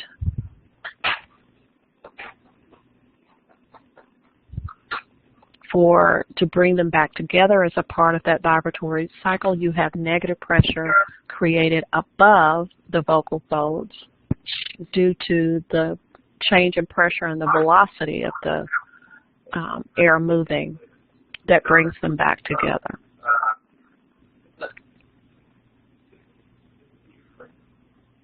We mentioned that your vocal folds open from the bottom to the top, and they open from the back posteriorly, anteriorly, but they close anteriorly, posteriorly. So the myoelastic is just the opposing muscle and tissue that are connecting. The mucous membrane or the epithelium at the top layer are interconnecting, and you can see that kind of stickiness as it was closing. Also, did you notice the ripple? As the vocal folds, if you're able to watch, they're ripples, and they're creating the harmonics in addition to the fundamental frequency. So if you go back to acoustics, the stiffer or the longitudinal stiffness of the vocal folds, you will need increased pressure to blow them apart or to make a change in frequency or perception of pitch. If we wanted a lower vibrating vocal folds, your vocal folds are shorter with more mass, and more air pressure is required to blow those open.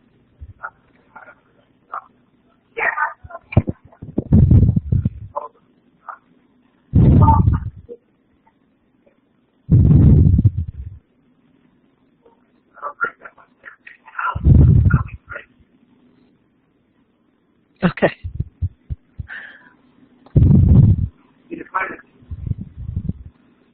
Okay, when viscous means thickness. Okay, so the thicker the vocal folds, the more velocity, the less cycles per second, the more resistance offered to the airflow from the lung. We set the lowest rate of natural vibration of your vocal folds is your fundamental frequency. And males have lower fundamental frequencies because their vocal folds are thicker. Women and children have thinner vocal folds, so their fundamental frequencies are higher. And I want you to think about it in relationship to thickness as opposed to length.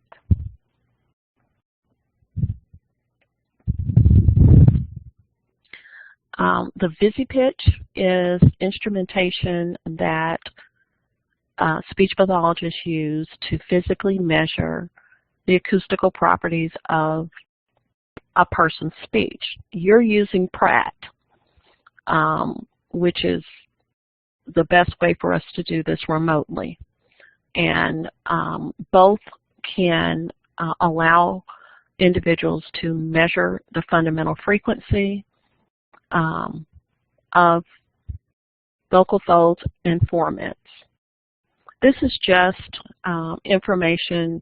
When you're born, your fundamental frequency is higher, right? You have small, short, thin vocal folds. And there's no difference between male and female.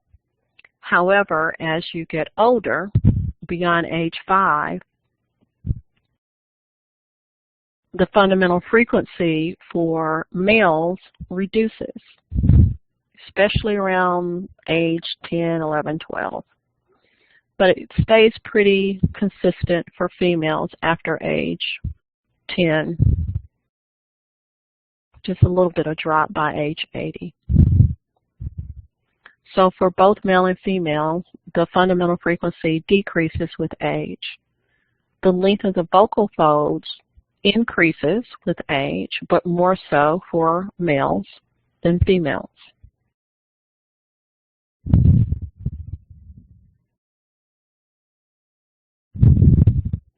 So we know that the greater number, and they're calling it pulses, which would be cycles per second, the higher the fundamental frequency. Let's say that we wanted to lower the fundamental frequency of our voice or raise the fundamental frequency of our voice intentionally. Then that is, then we're attempting to change the register by making adjustments to our larynx intentionally. So if I wanted to talk in a really deep voice, that is a modal or chest register. I am intentionally making my vocal folds shorter so that they're thicker. The stiffness is low, and the intensity is higher. If I wanted to use a really high frequency or high pitch register that is called falsetto, my vocal folds are being made longer so that they're thinner and that they vibrate more cycles per second. Those are the two normal registers that we use in the English language. The vocal fry is one that we rarely use, but culturally it's being used again. And so it's a really kind of funny video that's attached that gives you an example of a vocal fry, which is not, is rarely used for, yes it is, it's rarely used for ordinary speech in the English language. So voice control is attempting to intentionally change our fundamental frequency. Okay, so if I was a male and I wanted to raise the fundamental frequency or raise the pitch of my voice, it would be, I'm forcing it higher than my fundamental frequency, which would normally be in the range of 80 to 150. These are the normal ranges for women, and a child could be, if they're screaming, could be up to 1200 hertz. But controlling that would be to force it to vibrate either lower or higher, would mean that you're changing the register or controlling the mechanics of your voice. Vibrato you see more so with singing, where you're modulating your fundamental frequency and you're going, oh, oh, varying it up and down. There is a pathological condition that causes your vocal folds to tremor, and the person speaks with a vibrato type voice, which is abnormal because of a neurological disorder.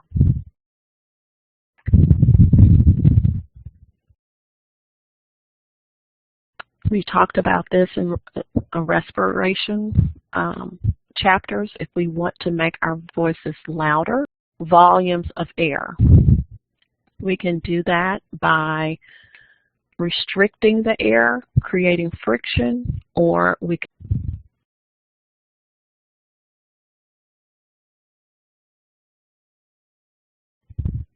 right, so perceive is just a judgment, a physical, I mean not a physical judgment, but just a judgment, a psychological judgment. And so when you are using Pratt, you will be measuring your fundamental frequency, which is you're physically measuring the cycles per second of your vocal folds. But you will not be measuring your pitch. You will not be measuring your loudness. It's purely subjective. If I judge someone's voice to be high in pitch, someone may think it's low in pitch. And so physical measures relate to the fundamental frequency.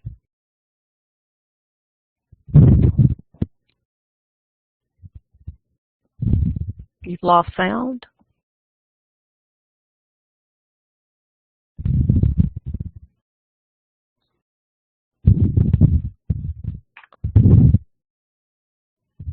Number 4 is correct.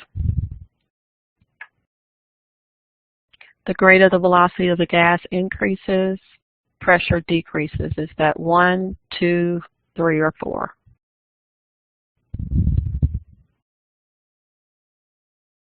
Oh, okay, it's back on now. Okay, that's weird.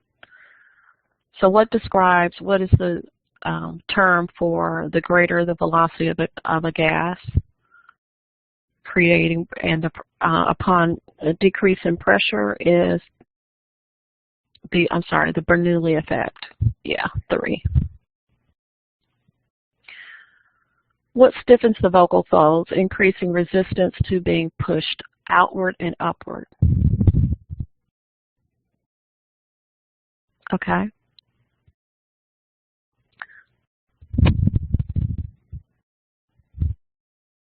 The greater the velocity of the gas, and in this case it's carbon dioxide, pressure decreases as it moves through the vocal folds, but increases above the vocal folds, and that's the Bernoulli effect. Susan, did that help?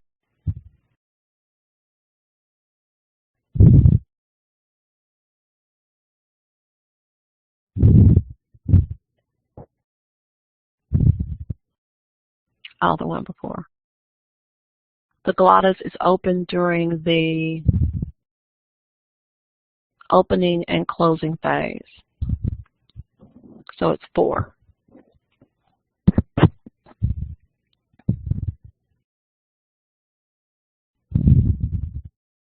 So before your glottis completely closes, it's still open during the closing phase. Okay. So let's go back to, this one. And I believe you guys had longitudinal tension, and that is correct, Ayana and Colleen. The lowest rate at which the vocal folds vibrate.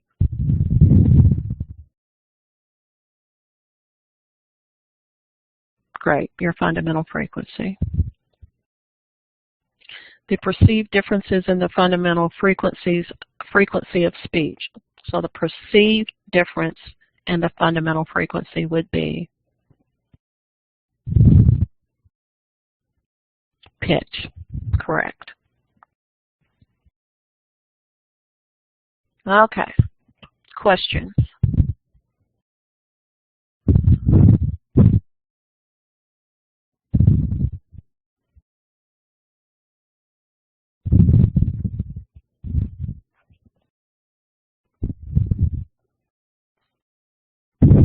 Okay, so this exam over this material opens Friday morning, closes Sunday evening, Sunday night. The exam for respiration is open through tomorrow, 11:59 p.m. If you have any questions, you can email me, and I'll try to get back with you.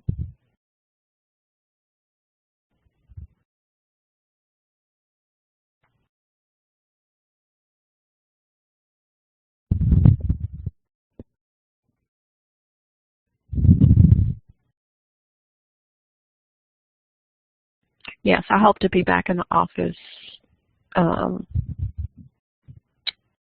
late tomorrow. My first full day back is Wednesday. Yes, lab 2 is also due by the 30th. And the model, I'm going back to Dropbox. Yes, tomorrow before midnight.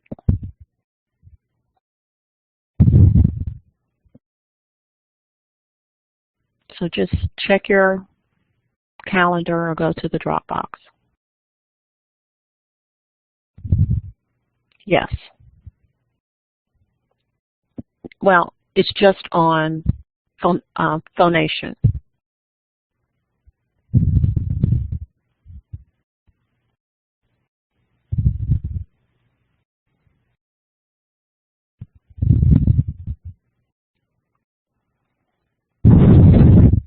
now, you guys. Let me take a look.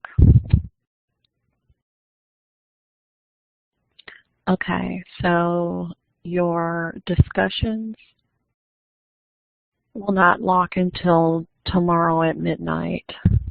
And then you don't have another discussion until July 15th. No, it's on, so for respiration, it's the anatomy and physiology of the respiratory system. This weekend, the midterm or the next quiz is over laryngeal or the larynx, anatomy of the larynx and laryngeal physiology.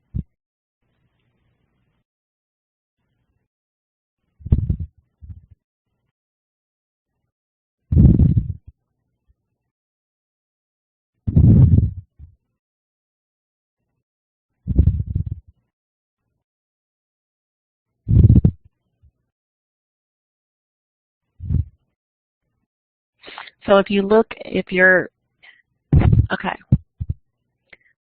go to your content area and pull up your course outline, the last page of your syllabus, it will show you for each quiz what the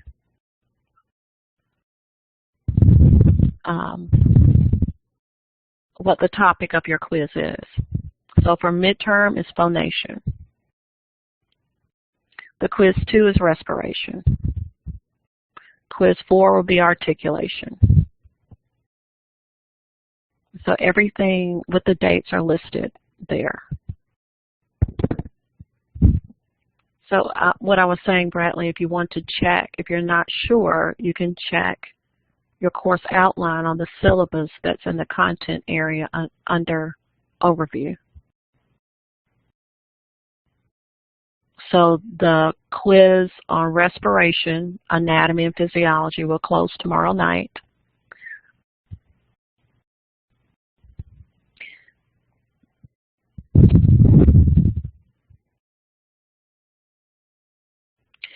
This weekend you will have a quiz over phonation, which is chapter 4 and 5. But again, everything's listed in the course outline on the syllabus.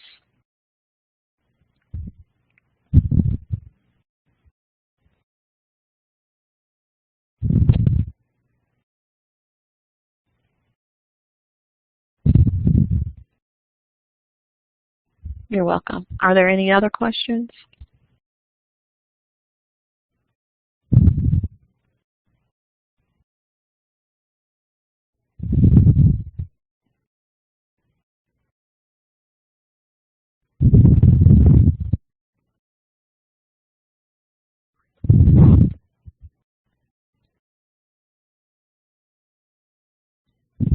The discussion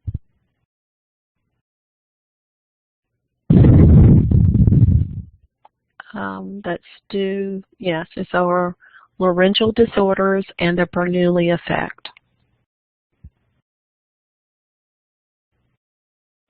If you want me to extend that, I can.